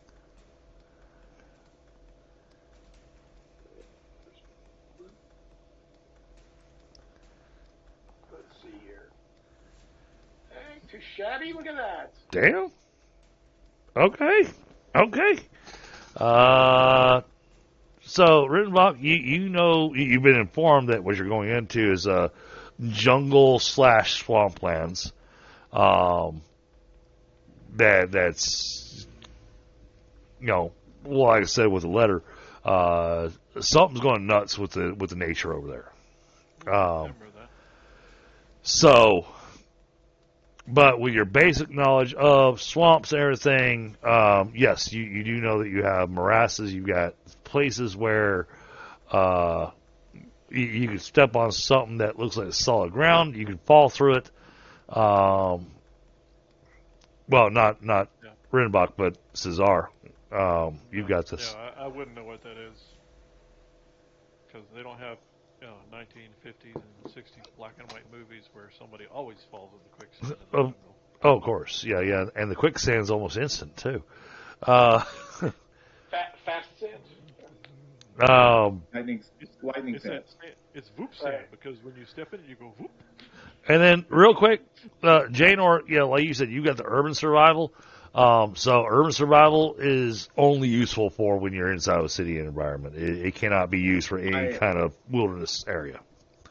I am aware I was being facetious. So Understood. Understood. I apologize. I'm accustomed to playing with players that don't know GURPS, so So Fair enough. I've never been there, but I've heard stories. So these might be legends or whatever, but we got to look out for these dangerous things. Yeah. Now the other thing that and I'll give you this because you just made it, so I'm giving you minimal information here, but I'm gonna give you one thing that you might want to think about. Inside that jungle swamp area, there's a number of potentially venomous creatures. You might want to stock up on some anti-venom.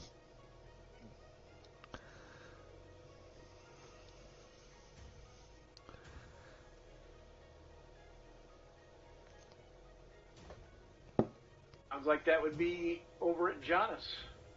Go get some something to deal with some things with fangs. Yeah, Dendura would hear us here. We have it. So we should probably get some anti-venom. all right. I do not have GCS open right now. Can somebody look up anti-venom and check its tech level?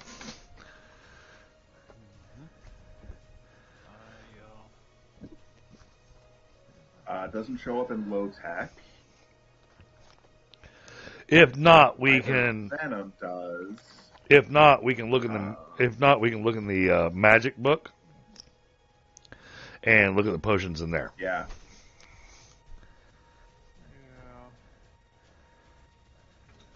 I got alchemical antidotes, but that's for potions. Right. You never know. Fantasy 129. Let's see if we can find something good there. Bleeding cup.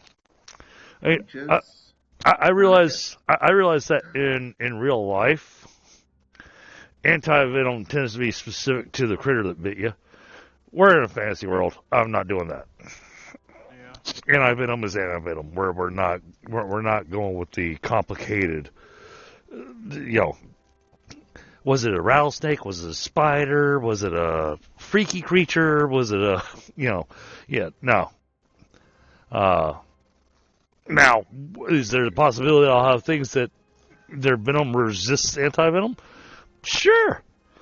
But they're going to be few and far between, and if their venom resists anti-venom, well, there's a reason for that, because that's going to... Let's see, there's the health elixir, which cures any and all diseases. Not venom. 2 hit points of 2 hit points of damage. There is not a anti-venom. Okay. All right. Universal antidote. Counteracts the effects of any non-alchemical poison. Poison. Duration 8 hours. Cost is, depending on rarity, $7.50 to $11.50. So, this would actually have a high rarity, so you'd be looking at $1,100 per. 2 weeks to make. Default is only alchemy -2, so it's not one of the harder potions to learn. Base recipe cost is $3.50. Yeah, universal antidote and elixir. Yeah, 218. So, and I actually think I've got that library already loaded into the game.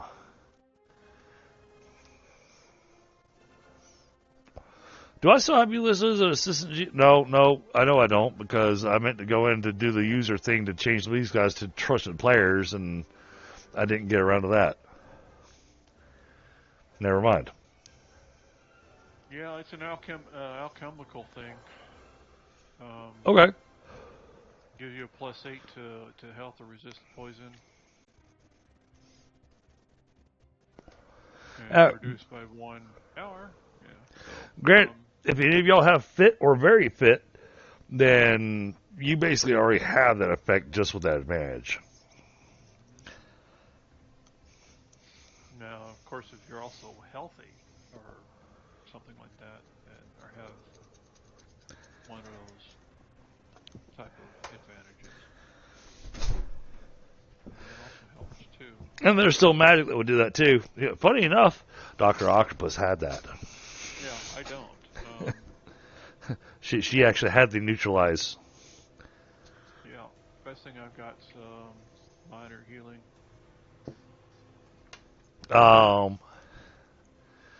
Okay.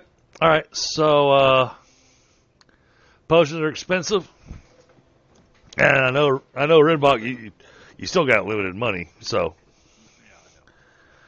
Yeah,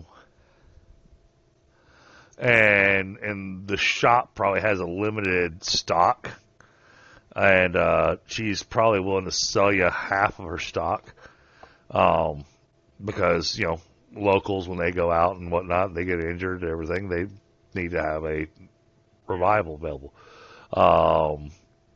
So she'll sell them to you at the cheap rate because you're part of the Ravens. So she'll sell them to you at the $750 mark. And you can get 5 of them. that's some math.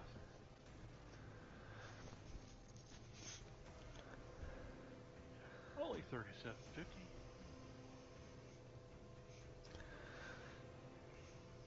to see if we even have that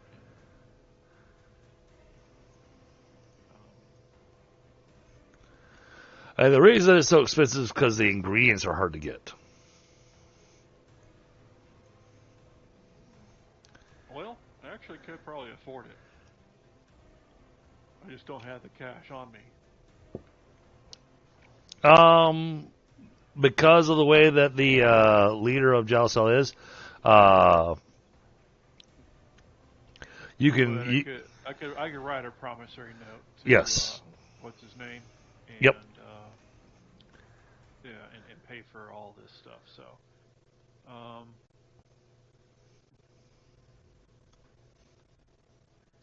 that's what I will do. Okay. Actually, I will set up an account here with, and I forget his name. Damn it. Notes are hard. The guy. Hold on. I was just looking at him earlier today. Why can't I not think of his name now? Yeah. But, yeah, I can look it up in the scanner, too. Right scanner. Cupbeer is also on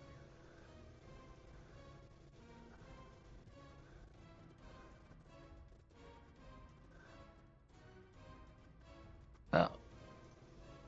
This is that's Dr. Octopus. Okay. Klaus von Schaffenhausen is the mayor and leader. Yeah, Klaus. There it is. Okay. So, I tell you what, I'll go over to. What I want to do is get with his bursar. Yep. And set up an account of 10,000 and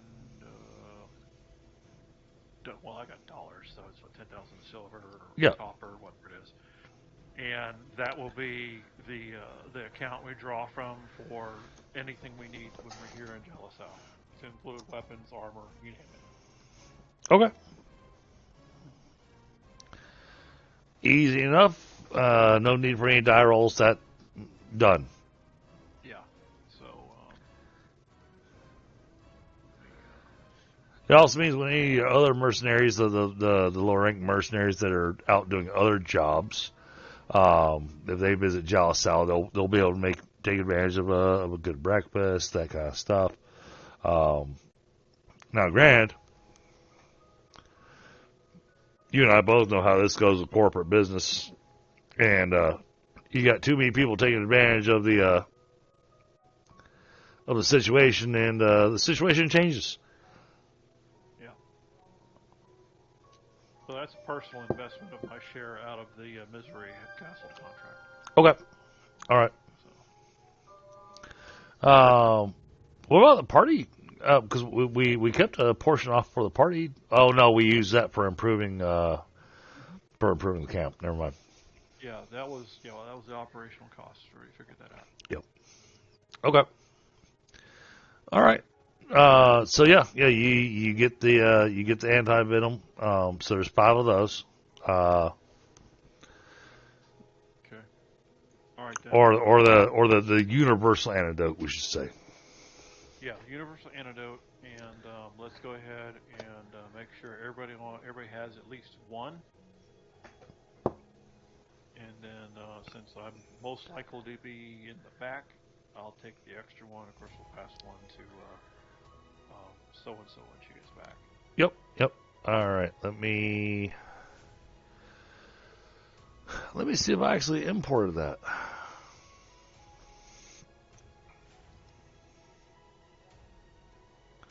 Yep, there it is.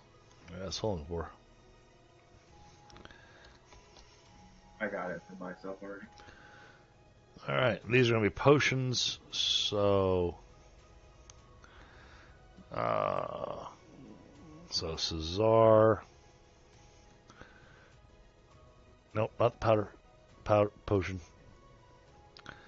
There's a potion that's been added to your character.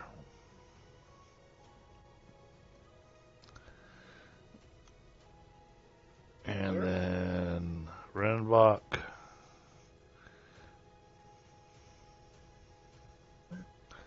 I'll have permission. Alright, there's that.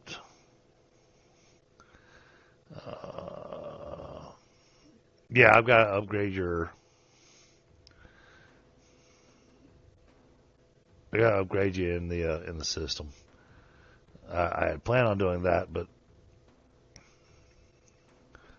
all right. There's 3 of them on you, Rinvoq. All right. And then Janor, you said you already took care of that. Let me take a look. Well, I tried to, but when I imported, it didn't come over from GCS. Oh, I know why. I didn't save my character Yeah. sheet first. No. Well, Save that it would and help. then- Yeah. That's the. Well, Yeah, I would say part. don't do it that way. Some of the stuff when I give it to you, there's no need to have that on your GCS. I prefer to, if you don't mind, because it helps me track the weight my character is carrying in GCS. The things that you add in Forge don't show up on my character sheet, and if I accidentally overload my character, I lose my dodge score. Actually, they do show up now. The new GCA in Foundry, it actually accounts for your weight. No, when I'm working on my character in GCS, I don't see the items that you've added in Forge. Yeah. Okay, that's what he's And saying. so I got It's you. not accounted for in GCS. I got you. All right. Well, you got one. You got that. Plus, you got the healing potions that I gave you last game. yeah, Did you drop Oh. those on my character sheet, Chris? Or I did. The only problem I had with that, and understand my issue with this, is when it's stuff that I'm giving you, and I realize it's an honor system, but that means that if you use an item here in game, you need to make sure to remove that off your GCS sheet. yeah, And reconcile it. because I've had. I change things in both locations whenever I'm playing a game Okay, at the same time. All right. fair enough. Yeah, that way that would be the same thing for me with the beaten game. But cool, because y'all are gonna we got that whole loot situation squared away from the last story arc, and so Chris has got stuff to hand out. So. Yep. But just to be clear, if it's got a green star on it, it won't be overridden or anything. It'll stay there, right? No, Correct. Okay. So if you're not worried about that segment, basically if you're okay with running with light encumbrance, then you got no worries. If you're really wanting to keep yourself at that no encumbrance level, then that can be challenging. So I get it. That's why he only wears leather armor on his torso. It's because that's the heaviest armor I can wear and keep myself under 0 encumbrance. I got you. Is there better armor in town? Because I could upgrade. Absolutely. I mean, what do you want? Oh, I'm wearing layered leather right now, so. You want scale mail? You want scale mail? You want full mail? You want full plate? Oh, You all want right. junk mail? Junk mail. Pretty good. The Yeah, best mail. let me take a look at the weight impact. And, Well, there's a weight impact and there's also a cost impact. Yeah. Well, Rinvoq, I might need to borrow some money. Let's call it company equipment. So I feel like this is turning into a quirk. So Rinvoq, remember when you made your letter of credit here? You got one party member. You got one party member that's about to spend the entirety of your letter of credit. Well, we're down to 6250. Yeah, well, I mean, I don't want to Letter of use it credit. if we can't afford it. So, But he could sell his stuff that he has. Yep. At least, yeah, I mean, recoup some. scale would double my DR. So All right. So I do want to get to this because I need a little housekeeping with you guys real quick. Because this is going to be important for Janor. Because he needs to make the adjustment on both sheets. So you're probably going to want to do this on. You're probably going to want to doing this on your GCS sheet and then re-importing. Okay. Yeah, that's what I typically do. But your armor, its weight is reduced by 25%. Oh, nice. bought here, or because he's fixing it up? This is what happens with having it custom built to him. So it doesn't give you any additional DR, but it's easier to move in because it's built to you. And you said 25% weight reduction? Yep. So and basically what it's called is fitted, FITTED, and fitted armor. Only happens when you take it to somebody that knows how to fit the armor to you. But it'll reduce the weight penalty by 25%. Weight penalty being what the armor currently weighs. It actually doesn't reduce the weight of the armor in reality, but as far as us on our character sheets and how we want the math to work and everything, it fits as if it was 25% lighter. Nice. So, Rinvoq, what would be what armor purchase would strain our resources to the point you wouldn't want to do? We'll have to do that off screen. Yeah. Okay. Sounds good. Maybe they'll offer you a layaway plan. Yeah. Yeah. We'll have to do that off screen. I'm happy to owe somebody else some money. Yeah. He's here. My daddy's good for it. Sorry, I had to make that joke. My daddy doesn't like me. I mean, clearly. Yeah, he's just here. Go send the bill over here, and they're gonna go. Yeah, no. I mean, shoot, with that armor, weight reduction, I can carry an extra 5 throwing daggers.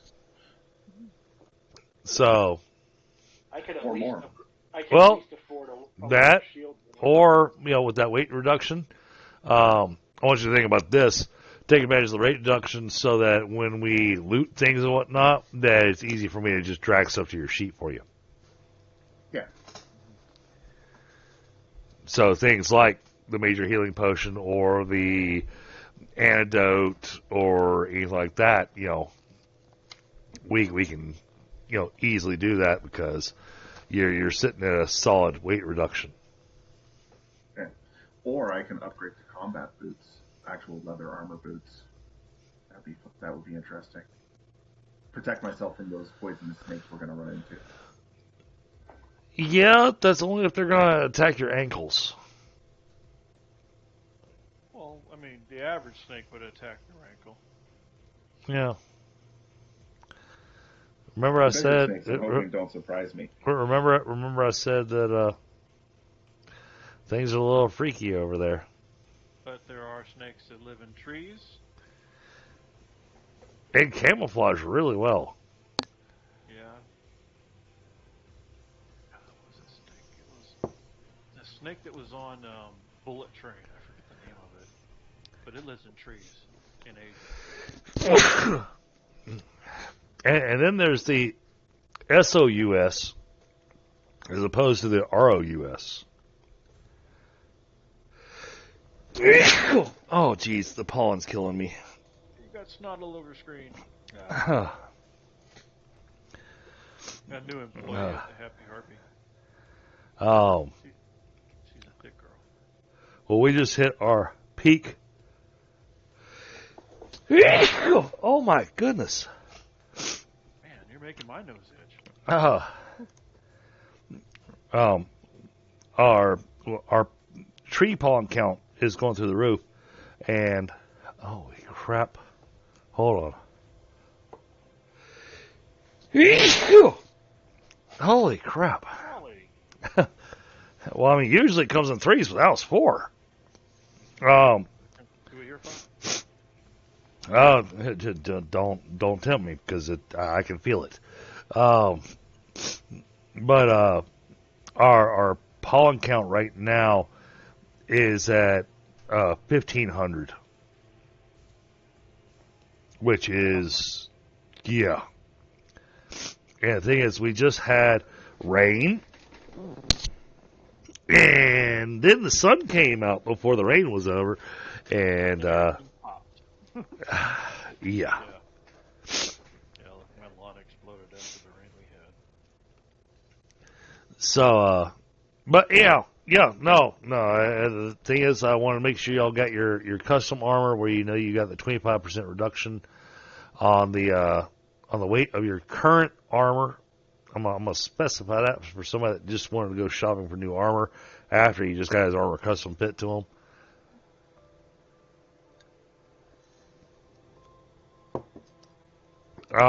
Your weapons. This will be something we just want to make ourselves a note of. Your weapons are listed as honed, because honed is a temporary bonus to your weapons. Gives you a extra +1 damage for your bladed weapons. And your bow.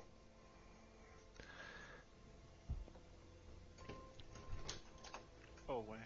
Oh, your bow got a significant upgrade.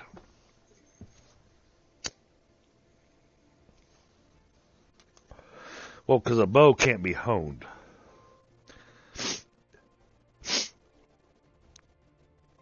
They actually wound up stringing it with a special string, which gives you a permanent +1 damage to your bow.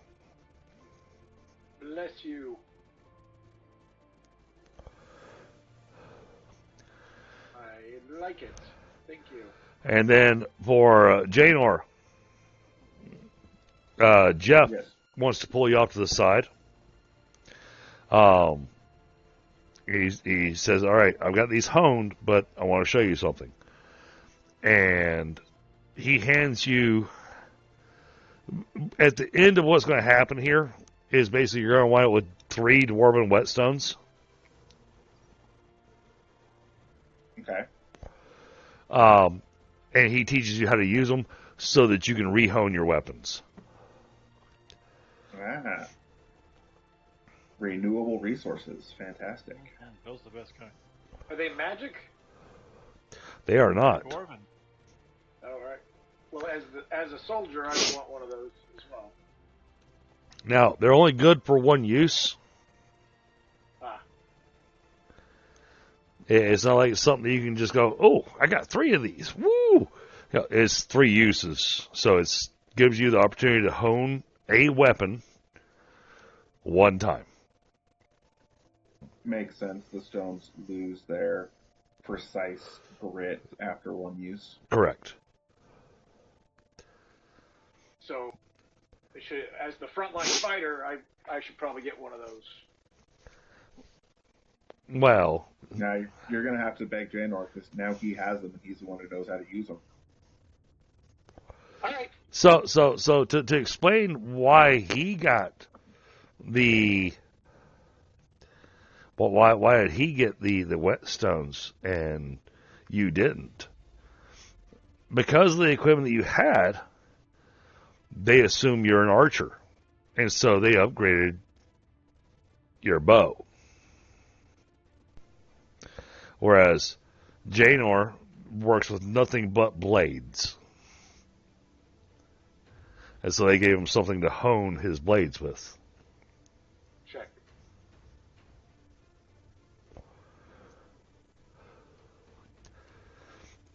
That's why they did it that way.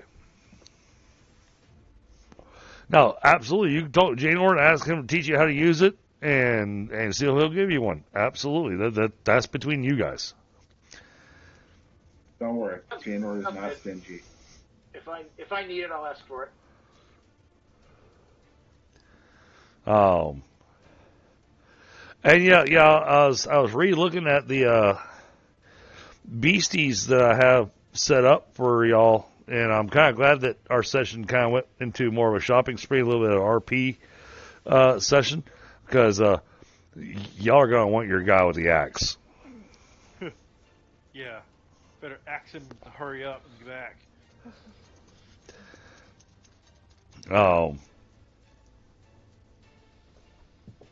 Because otherwise, y'all are going to have a hard time. Y'all are going to be relying on Rinvoq a lot. and Rinvoq's reliable to a point. What are we relying on him for? Support.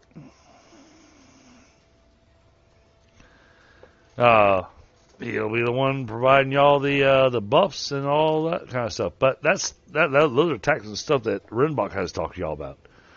All right, let's see. We've got we got a little bit of time left. I think we've done everything that we can do in Jaliso. I do not have a map for Caterin or Edgewood, so y'all let me know, where are we going? Or are we going straight into the wilderness? I think a smart thing to do is probably move up the road to Edgewood. Heading up to Edgewood. Yeah. All right, we have Edgewood. All right, it's 58 miles. 58 miles, so that's going to take y'all 3 days to travel there.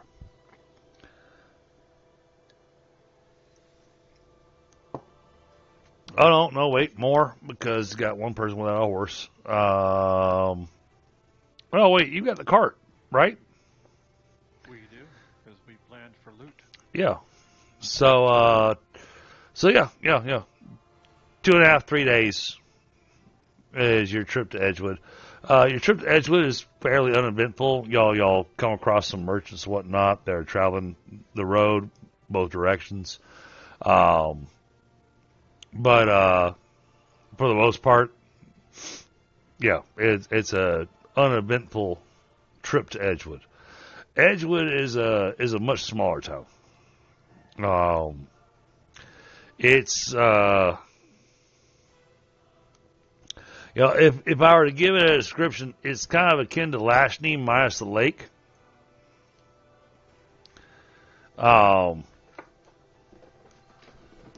It's kind of a sleepy little town, which is kind of it has a good tavern, has a good inn, that it's a way stop, basically. They also do a little bit of lumber work here, but lumber work has been challenging recently.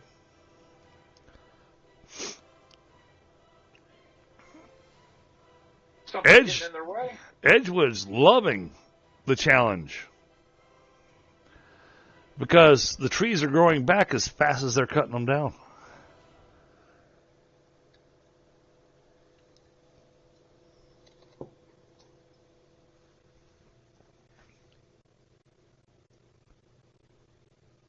I feel if they're a lumber town and their resources growing back quickly, I'm confused. Like, yeah.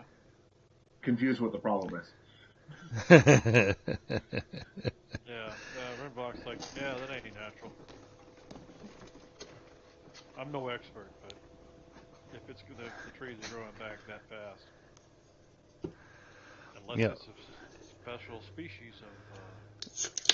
Yeah, they'll spend a day chopping down a section of forest, and then when they get up in the morning, half of what they chopped down has grown back. So I mean, they're still destroying, but you know they've never had a better outcome because the wood's growing back like no other.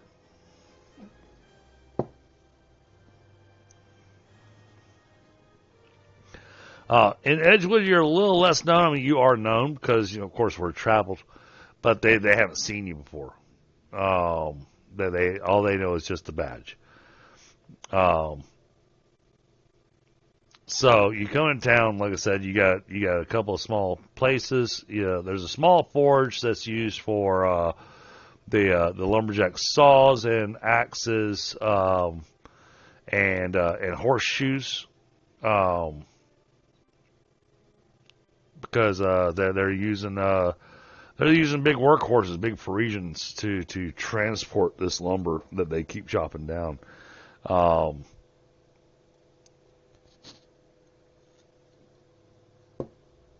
They've even taken upon themselves where sometimes they'll take a 1 or 2 day break to let the rest of it grow back, and then continue on with their chopping. One of the things they discovered is that they waited a 4th day, and that was a mistake. When they waited a 4th day, trees started growing up through people's houses. So they're literally fighting the forest now. They're excited about the fact that they've got this, great lumberjacking, but they're not set up for this level of lumberjacking. They're supposed to be a small town that supplies a minor amount of wood, and so they're literally fighting the forest. I'd have to ask a local if the forest is advancing or expanding from where it was, let's say a day or a week ago. Well, sir, I'm not really sure I can tell you. We're just trying to keep the trees from growing up in the town now. Okay. Yeah, if I recall, wasn't there more farmland around here too? Yeah, it's all forest now. But we still got farmland out to the west. Yeah, well, that was my concern, because if the trees start growing up in the farmland, then it'll, ruin the food supply. And we've had the occasion. We keep losing men as they have to go deeper in the forest because there's some mighty big bugs in there.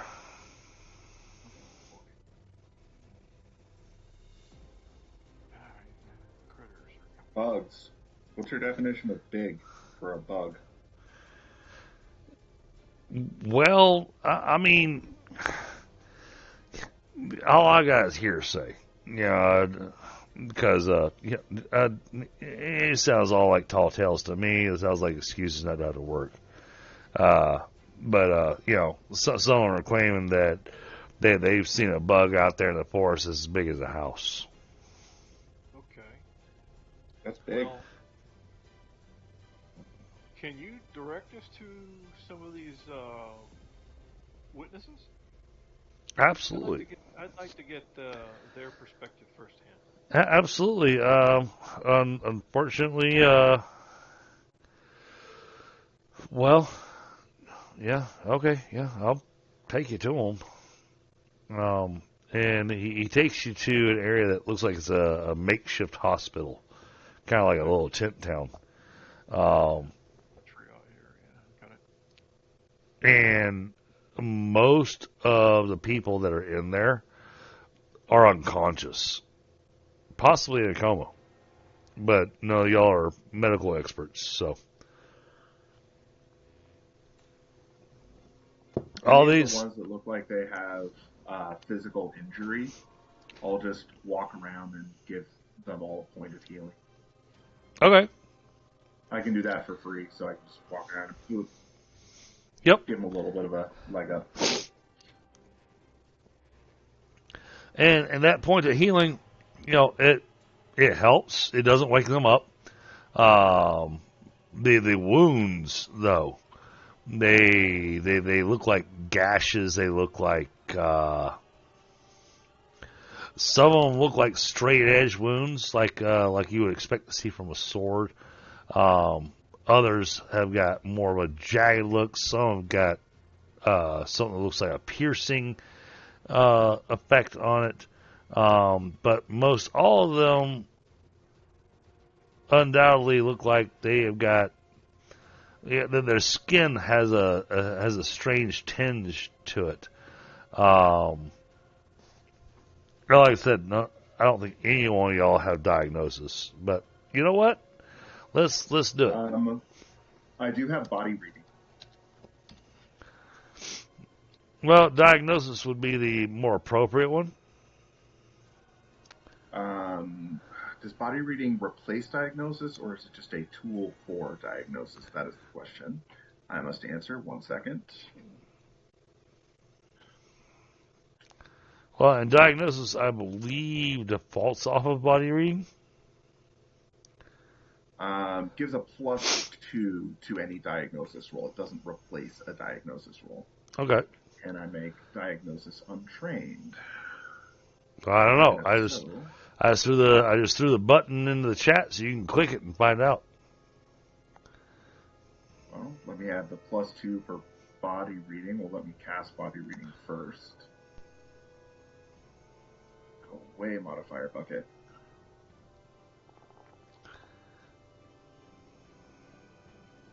Alright, there's body reading. And then +2 to default diagnosis. Fingers crossed. Oh, man. That was close. That would be a no.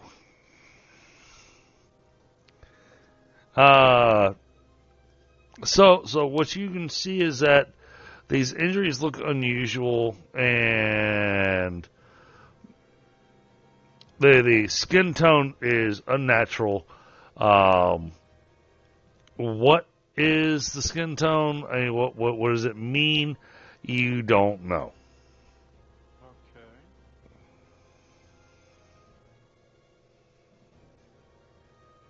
Does it seem supernatural?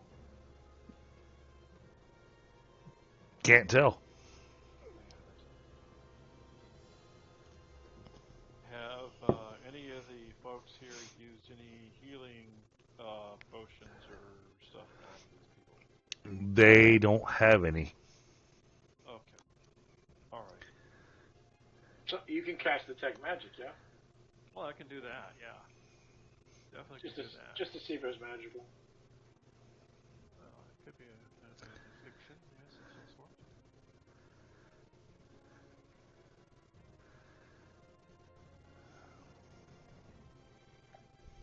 How much energy did casting body cost me? All right. Well then, Only 1. That's not much. let's see about casting magic, detecting magic, superstition vision. Let's see if there's any enchantments on this poor fellow. Okay. Faded fire, that bit. boy, you detect a lot of magic in this area. However, all the magic you're detecting is on the axes.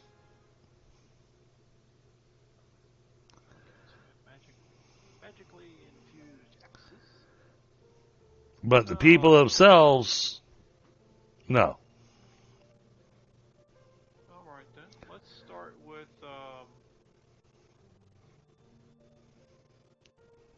minor healing, and we'll expend 3 energy. That's actually, I can spend. You gonna try this on the worst afflicted or the least afflicted looking person? The least one, because I want to get someone that's, likely to bring them up. So somebody that might be able to answer some questions. I got you.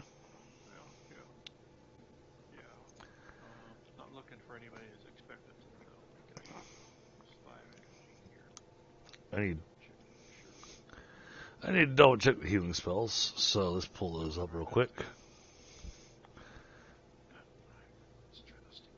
What are you wondering about minor healing? Minor healing, I'm very familiar. It's not the minor healing. I'm looking at the entirety of the healing spells. Oh, 1 to 3. Okay.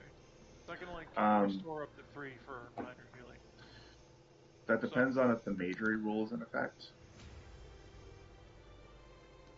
Well, the spell specifically says you can restore up to 3 for minor, so that's what I shall do. We're running off what the book says. Yes. One second.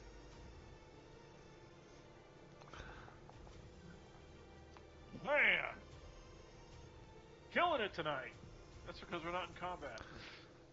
Damn. Free spell. So yeah. Okay. All right. Well, give me a second on that one. Yeah, I need that roll next session. I want to go back and look at those spells.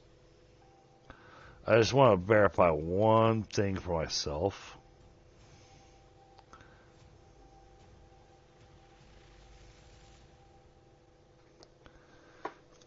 This is what I was looking for.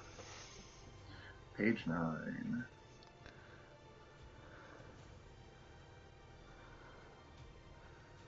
It's really nice working with professionals, so people know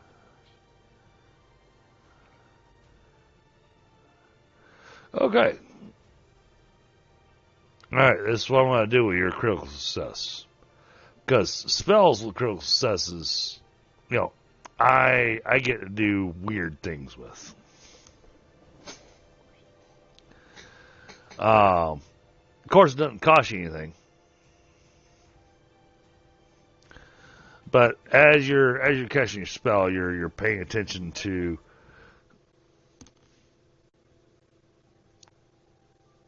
So I could have put 5 in it. Okay, thank you, Tanner. But it does explicitly say that the GM is free to forbid this rule if he thinks it would be unbalanced. Yeah, that would be unbalanced in my world. Okay, and that's what I thought. I think that was the SOP for us, but I just Anytime I go into a GURPS game, I don't know if the GM is going to use this rule or not for majoring in effect. So I will check. I have used it previously in other campaigns in this world, and unfortunately, I found that it was game breaking. Yeah, see, because he uses the majory as a cap for energy expenditure for a round, which I get.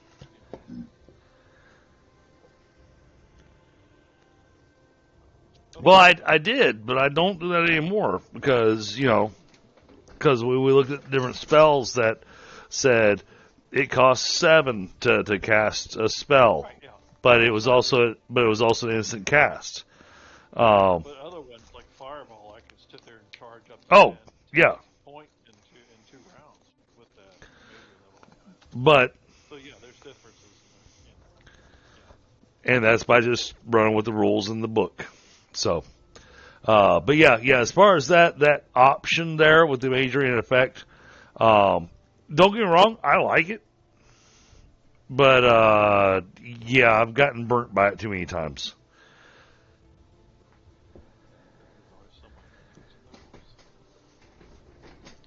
And so, therefore, I don't use it. But with your critical success,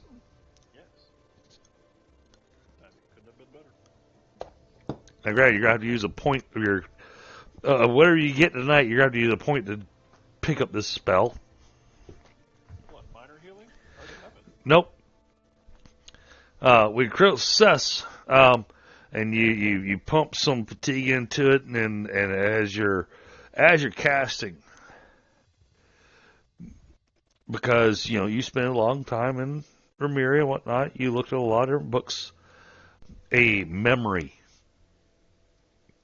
of a spell comes to mind that you'd read in a book, and mid cast, you shift. Okay. And instead of casting the minor healing, you cast neutralize poison.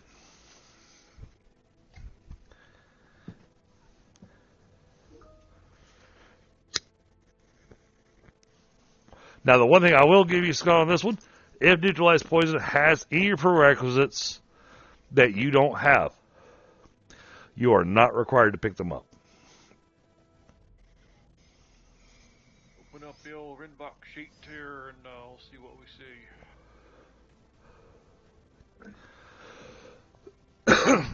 see. But I'm running this as it was an act of desperation, trying to heal somebody so you could get information. A memory came to you from the various books that you had looked at and whatnot back in Remeria, and you went, oh, this might work, and you weren't even sure if you remembered the spell perfectly. It was the neutralized poison? And Yes. Neutralized? Correct. Just neutralize poison.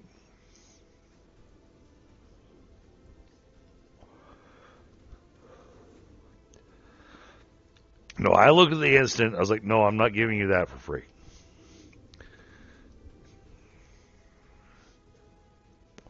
You want the instant, you're going to have to work your way up to it. Do you have the spell test food? I know you said you had food spells. Yes, I do. Then you already meet the prerequisites for neutralize poison. Well, looky there. Majory 3 and test food. You said you had Majory 5, right? Yeah.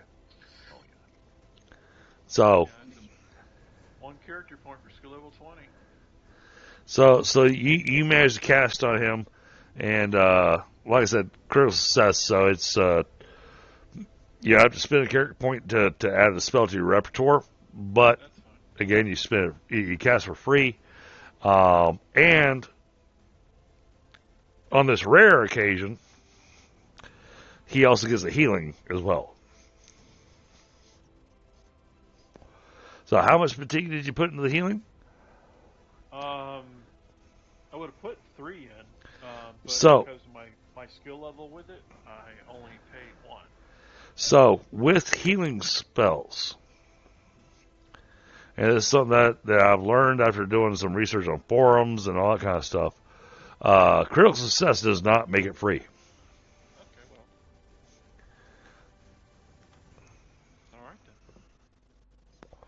So I want to do something fancy with it. Usually you like double the amount of healing or something like that. In this particular case, it made sense to go with the neutralized poison. Very well. Yeah. I've done a lot of research on that one because I've been trying to figure out, what the hell do I do a critical success on a healing spell where it is required that you spend X amount of energy. And healing spells are not affected by. I found out that healing spells are not affected by the. We're gonna let it go tonight, but it's not capped. It's not. It doesn't have the reduction. So you can't heal somebody for 1 point and it not cost you anything. Okay, so You're house ruling that then? Okay. House ruling ish. I've gone along the a lot of Steve Jackson forums because I was trying to understand that one, because if somebody has it where they can cast 1 second, 1 hit point heals, then they literally can heal the entire party in a matter of seconds. The limit on healing spells is that anytime you cast a healing spell on someone, if you cast another healing spell on them, you're at a cumulative -3 every time you heal them to your skill. There's a limit. There is a limit in skill. Like eventually, you're gonna not be able to cast the spell. Oh yeah. You cast it 3 times. But from what I gathered, from what I read on the forums, was that the healing spells could not have their fatigue reduced, which I'm still on the fence on. Yeah, that's what I'm saying. I'm not making a absolute house rule on it. I want to make my own judgment call on it. You know what I'm saying? Because I see how it can be abused, and I see how because it's easy to not remember how many healing spells you've cast on somebody in one day when we've got 2 weeks in between game sessions. That is a valid concern. Good notes are critical.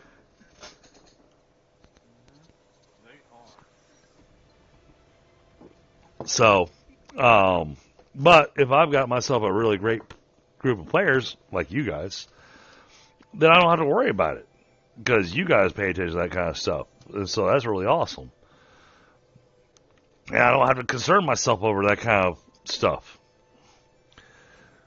which again is really awesome. Okay, we've got ourselves about 20 minutes left tonight. You got to be fucking kidding me. Yeah. I know, I'm going to use them all up, and next session I'm going to be screwed. Oh. Okay, so the guy you went to go and heal enough to where you could question him, you came to him just casting a minor healing spell to try to get him to where he was cognizant enough to be able to speak to you. And in one shot, his skin completely clears up. All of his wounds disappear.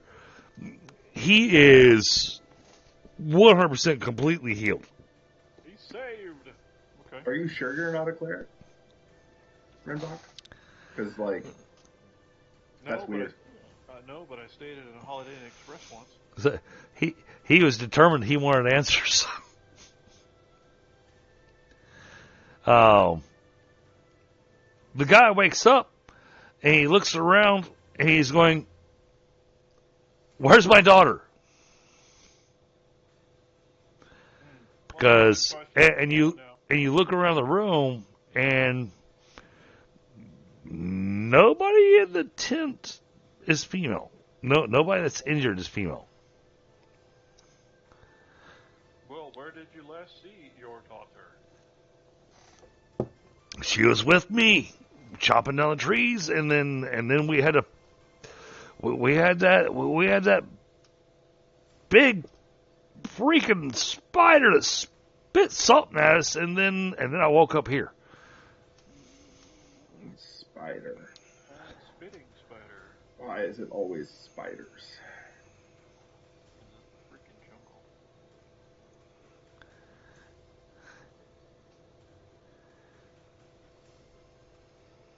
Okay. Oh, but I appear to be uninjured. Oh, good. I can pick up my axe and go back to work. But I need to go find my daughter. Well, yeah. Yeah, let's do that. Let's help you find your daughter, maybe the source of all this misery. Yes. Okay. I don't know who you are, but I am the man that saved you. We're the Black Ravens. We're Rinvoq. adventurers. Adventurers. I've heard of the Black Raven mercenaries. You just recently got accredited by the king. Very nice. Oh, it's amazing to have you alongside of me. Oh my goodness, there's wait. I see my entire crew in here. I know. Except for my daughter. Right. Which means that if she was with you when you became injured, then she's still where you were chopping wood last. Oh goodness. Remember how to get there. Oh goodness. Where's my axe? And the man just he literally just grabs an axe off the floor and marches straight out. And he doesn't pause. He doesn't. Okay, guys, we're gonna probably follow this guy. Well, he's confident in himself. Yeah, I'd say so. Oh. Well, Anybody feeling up for some spider steaks? Well, I want you to think about this. Not necessarily confident, determined. Yeah. I mean, he got put in here already, almost dying, so, Of course, it's fine for him to go back out directly. He doesn't. He does have famous mercenaries. But he doesn't know that, he was on the brink of death because somebody did some miraculous healing on him. I do what I can. All right. So from here, we're gonna stop here. Yep, guys, we've got a side quest. Woo! Because now I gotta go build another map. You need some spider tokens? I got plenty of those. Oh, I'd love some spider tokens. I got shit tons of stuff. But guys, this has been an awesome game session. I've really enjoyed it. Hopefully you guys have enjoyed it. Yeah, when it's not my turn, I make more NPCs.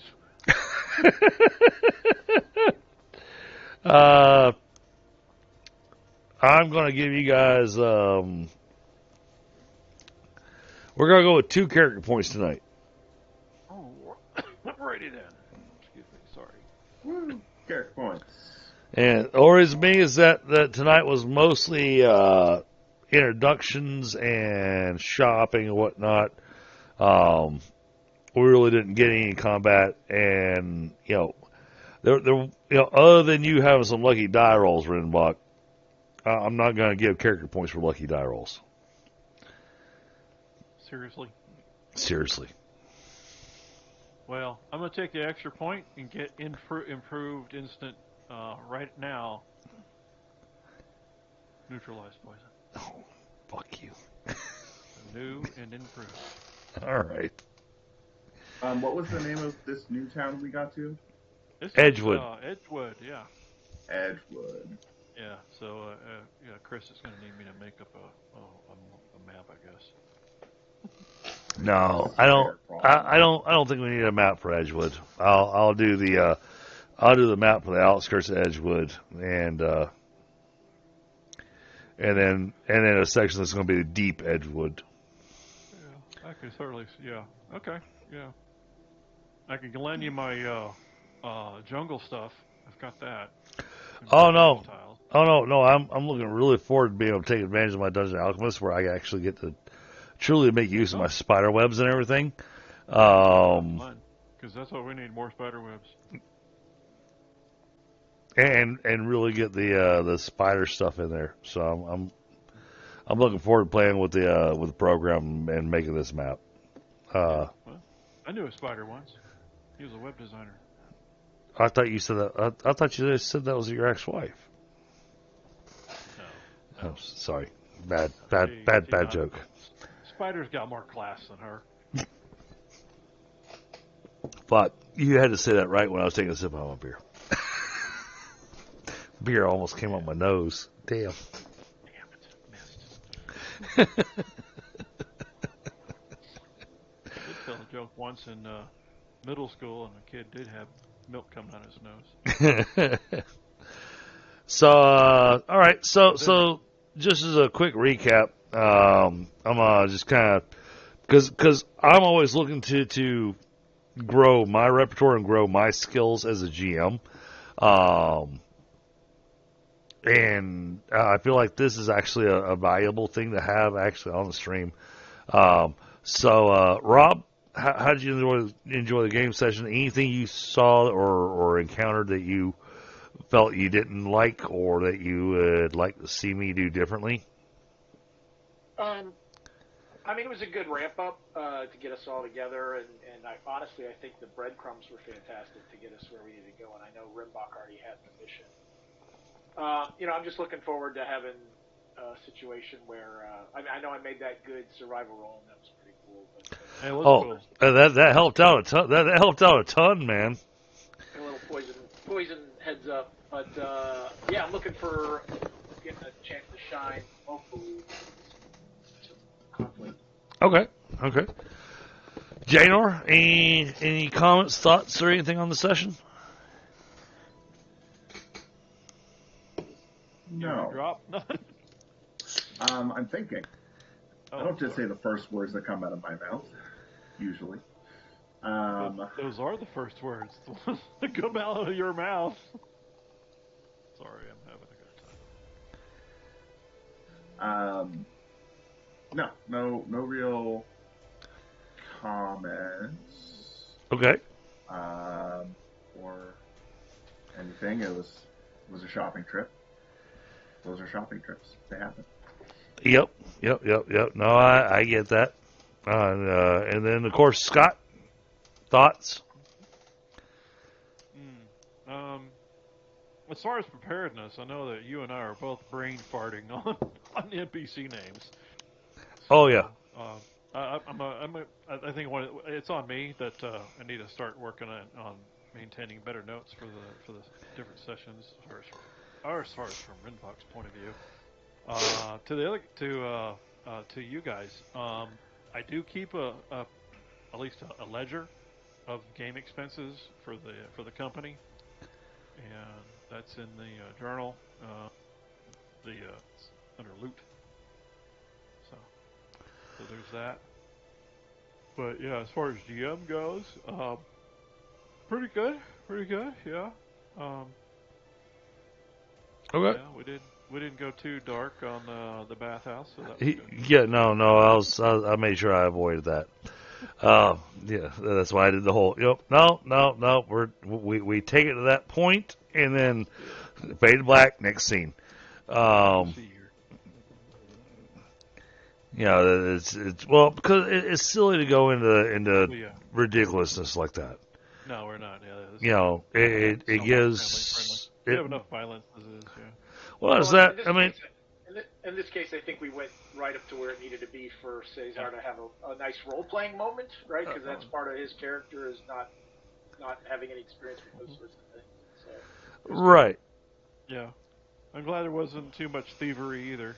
Just some cheating at cards or dice or whatever. So I wouldn't want to ruin the Raven's reputation here with the fine folks at Jalisao. They're doing us real service with all their hard work. Yeah, I know. Yeah. That's why I didn't go crazy with the thievery. I appreciate it. Just a little bit, But Edgewood, Edgewood, that's a new town. The reason why Janor had to do some thievery is because I have the trickster disadvantage. I have to push some boundaries. Of course. Oh yeah. Well, and it made sense with the triple guard and everything. I'm surprised you actually didn't go. Hell, I should have made you roll your trickster disadvantage to make you go and rob a jewelry store or something like that. He could have done something like get a catfish and put it underneath someone's underneath someone's sock drawer, and they can find it a month later, wondering what that smell is. Actually, you know what he could have done?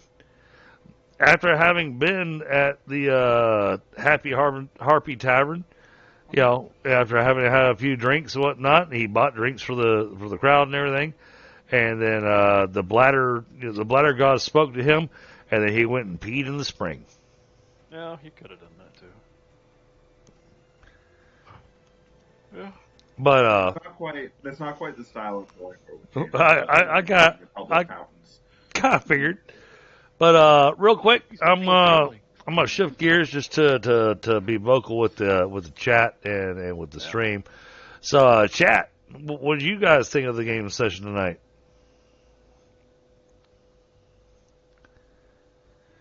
And I've got a 7-second delay, so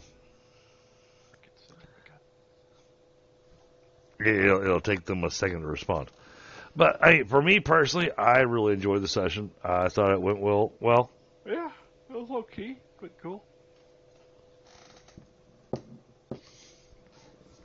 Actually really kind of worked out for me tonight because I didn't have to think real hard. Yeah, that was tough. Well, with the week that I've had. Yeah, true.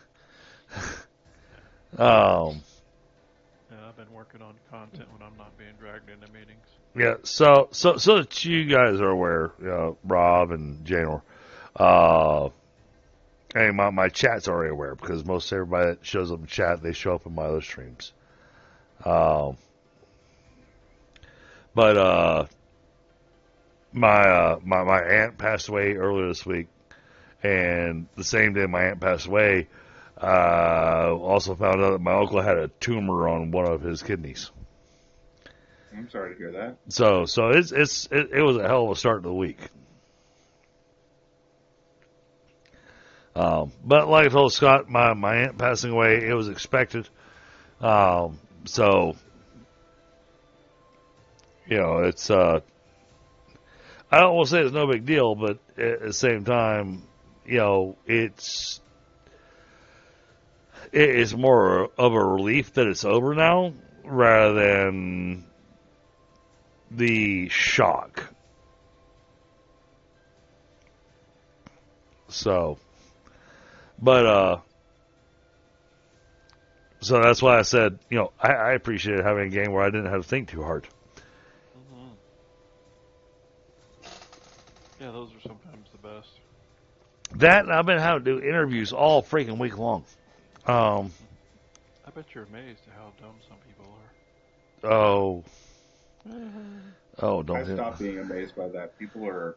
Don't get me started on that. That's something I cannot discuss on stream. Well, yeah, true. But chat, thank you everybody that's been here. Thank you for the 9 likes. Wow, we got 9 likes on this. So that means we've had 9 people come by and visit. And we got 3 people watching right now. So thank you everybody that's been here. And next week, or not next week, in 2 weeks. Oh, that reminds me. In 2 weeks, I gotta double check this. Because I thought I saw. I am not sure there's going to be a game session in 2 weeks. This will not do. For one reason. In 2 weeks, it is my birthday. Literally, the game session lands on my birthday. Uh-huh. So as long as my wife and children aren't wanting to do something special for me for my birthday, then I'll run a game session. The downside is that I know how my wife and kids work. I might not know until that day. It might be I get home from work and find out that they've thrown up a spontaneous party. Either way, I'll let you guys know in Discord as soon as I know. but since we'll be playing on my birthday. Yeah, I wouldn't expect that you have to do that, to be honest. Well, I mean, if they let you do it, that's one thing. yeah. But we'll see. So, but yeah. Literally, the game session literally lands right on my birthday.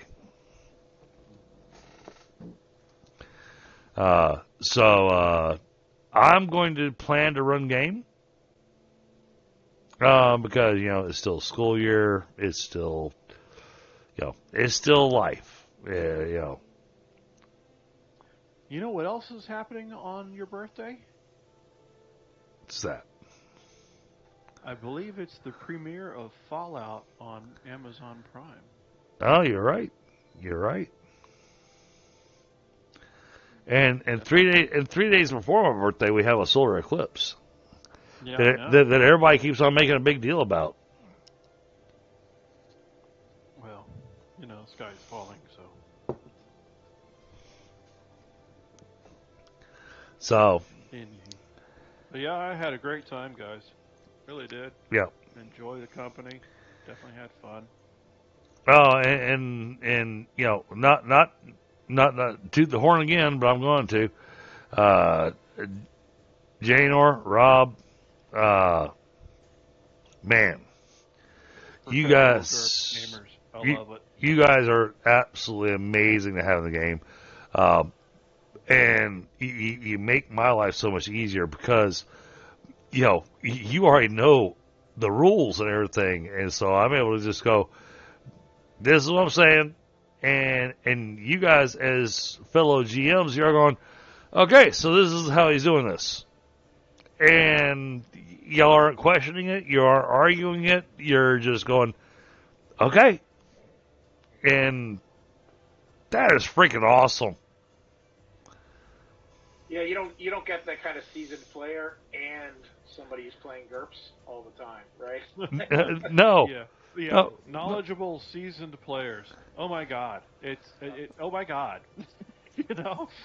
Well, I'm fangirling over here. Everybody that I currently play GURPS with in my own games are people that I have taught GURPS. None of them have known GURPS before me. I had to, yeah. But that's how it goes. But we got two players that we got almost at the exact same time that are both GURPS aficionados. I've been playing since '88, so sometimes I get additions mixed up. But yeah, I wish I could retain all that knowledge. Right? Well, luckily we got Encyclopedia Brown over there who knows the page numbers for everything. So yeah, I know. Yeah, because awesome I had. I was gonna say in both storylines, both campaigns. It's awesome. Oh, yeah, and we're not talking about me being encyclopedic. I real, have a my research skill. Well, I'll say it real quick because we are at the end of the session. But hey, Gen X, what's going on? And gone home. I understand. You said you've gone home. When I asked the question to the chat, he says seems fine, but he has no idea. He never played or looked at these types of games. And there's the fifth one. Yep. That one looked like it drove by. Well, that one came up. That one did the whole no warning sneeze. But I grabbed instant neutralize also, guys, since I had 2 character points. Well, I'll say gone home. We still have an open slot. Mm-hmm. Yes, we do. Oh yeah, we've got an empty seat for this one. I have one empty seat. Technically, I have more than one empty seat, but I'm only holding one as empty because, because with Dr. Octopus, I'm keeping a seat filled for her at least for the next couple of months. But oh man, sinuses. Well, I got a couple of friends, like I said before, I got a couple of friends that are busy in life, but I didn't want them jumping on and jumping off, right? So when they're ready, Sure. Send them your way. But I just want to say thanks for running. I know sometimes I'm pretty quiet, but I want you guys to know I'm really enjoying the camaraderie and just being immersed in the story, which is one of the things that I'm going for as escapism. And just thanks for running the game. And if we don't talk, I'll say happy birthday. Well, I appreciate that. Yeah. And no, and the benefit you guys get is that on my birthday, instead of receiving presents from my players, I give presents. So then we're for sure playing, right? Oh no! You'll get you'll get a present whether I run or not. Aw. And my present that I give you 50 character points is 10 character points. Okay. Take it. And as long as we're not in the middle of combat, you can spend them.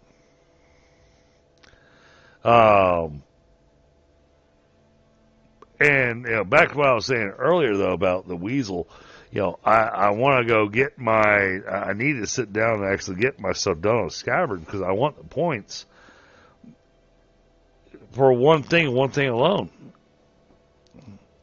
Because it makes sense for them to have it with the way I've been playing them.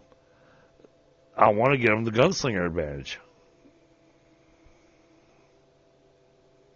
And doing all the little steps will get me enough points to buy gunslinger for the weasel.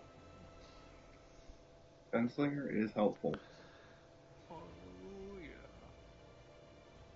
Yeah, it was really great when a couple of players had it for their characters in my Monster Hunters games. Well, because now if I get that, he'll really become the sniper that I want him to be. You do only get half the bonus for two-handed weapons, though, so it only will work with pistols.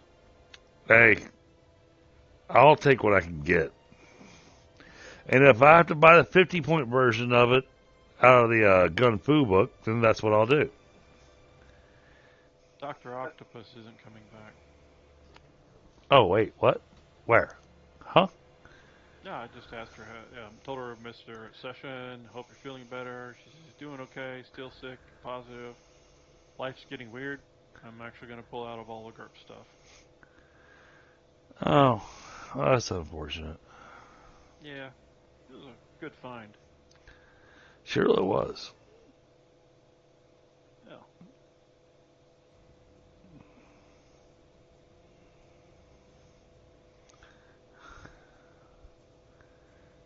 Oh, there he is. Yep.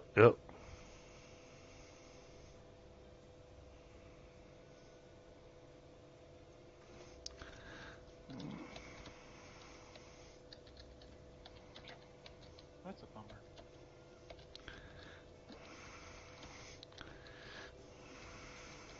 Well, anyway. So now I got 2 seats. Both games.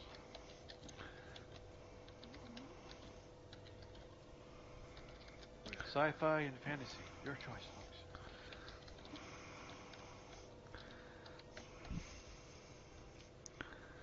We still have Denduro, right? Yeah. Okay. Yeah, we've got him. We've got you two guys and Chris for for mutants. So I do have 2 seats. My max is 6 also.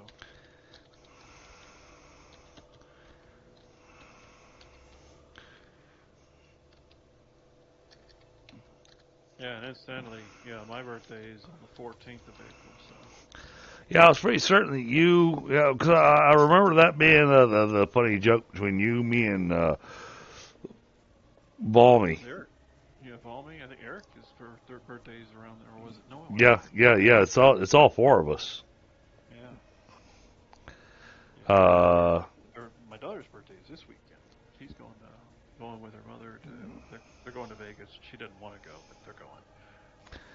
So now in the out of character arena, Scott, I knew you knew about the blades. You knew the story behind the whole Danica. I just was having a hard time recalling it. And I noticed when you picked up on it, you went, we're bringing in those guys. That's great. More people. We need some heavy pipe hitting guys to clobber these guys down. So either that, or we just take them apart from the inside somehow. But, we'll actually, I think you can take them apart economically. I think that your best route to deal with them is going to be economics because they're expensive. Yeah, well, because they're a full-on army. Yep. The army marches on its stomach, so that's a logistical. For 250,000 men on the move. Well, keep in mind they're not bringing 250,000 men here. Oh, I know. Well, I'm just saying though, if an army that size, shows up at your doorstep, you've been invaded. Oh yeah. Oh yeah. 250,000 men show up. Well, I made sure to do my research on armies and whatnot that happened during the Middle Ages and whatnot. Armies were typically 6,000 men or less. 6,000 men was a huge army. If the Blades actually pulled all their men together from all across all their areas and decided to, invade a country, there ain't shit that can stop them.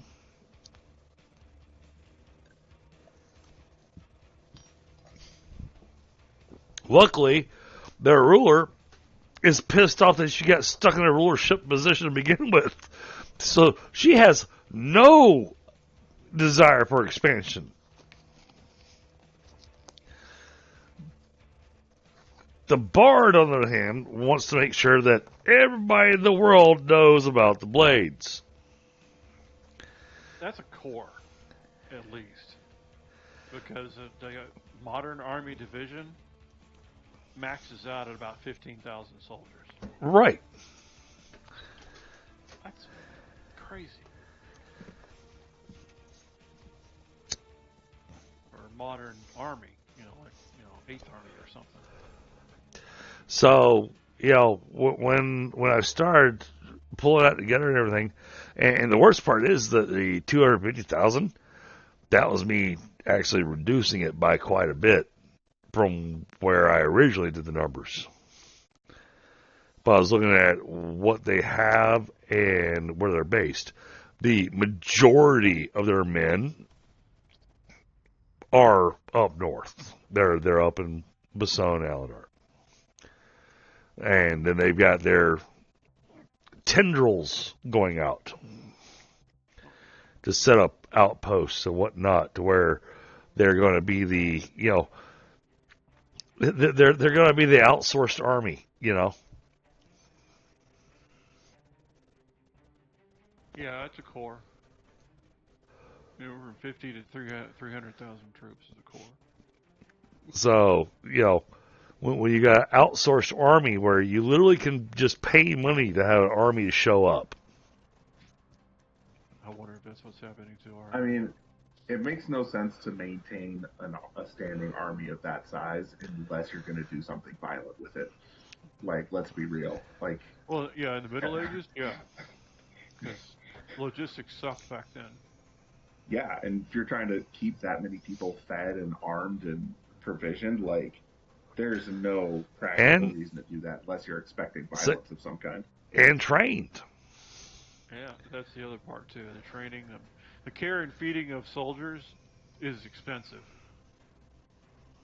And if you're not doing anything with them, they get bored, and then they get antsy, and then they cause trouble. Yeah, I know this for a fact. I have had many a soldier get bored and stupid.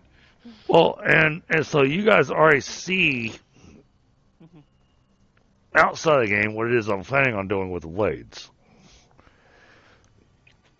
Yeah. And, my wife's not going to be happy about it, but I'm going to be sitting going, but it got too big for his britches. And so you're going to have those bad apples.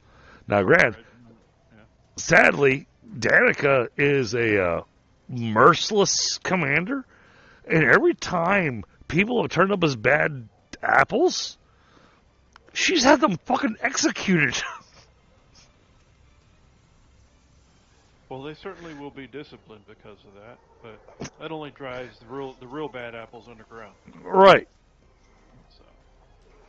So, I'm taking advantage of the politics things. Sounds like the Soviet Army to me. I'm trying to take advantage of the situation and try to take advantage of the storyline. And I'm also looking at timeline. Yeah. How long has she been queen now? How long has this been a existing faction? And I now have it where, where you guys are at in the storyline, you guys are roughly somewhere between 15 to 20 years after she took on rulership of Alandar. But then you still got Valmi to deal with. And Valmi is an unstoppable force. Yeah, I've never heard of such a thing. Well, when it came to D&D, he could literally diplomatize himself out of any combat. His skills were that high. It was insane. And only if you let him talk. Exactly. But no, it was fun playing with them, and it's fun, still, letting them be part of the world. Now, two things. Valmi will never come down here. Because I'm not about to try to play that character. Because I'm sorry, I just don't have the charisma. I don't have it. I cannot play that character the way he was played. And then my wife's character, well, she detests online gaming. And so, therefore, she will never join us on our tabletop because she prefers getting to play face to face. So, the only thing I've got is got history and throwing in a few things, but and that's what I'm doing. So, but all right, guys. Once again, great game session. This has been a lot of fun. Again, chat. Hey, we got openings for additional players. So if anybody in chat is interested, you're more than welcome to join us.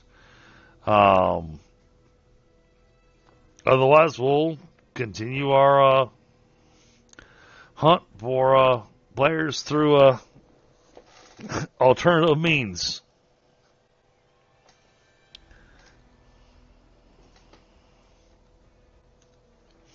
In the meantime, you guys have a great night. And again, I appreciate all of you. Appreciate you guys. Appreciate you guys showing up the game. And stay safe. Have a great weekend. Later. Yeah.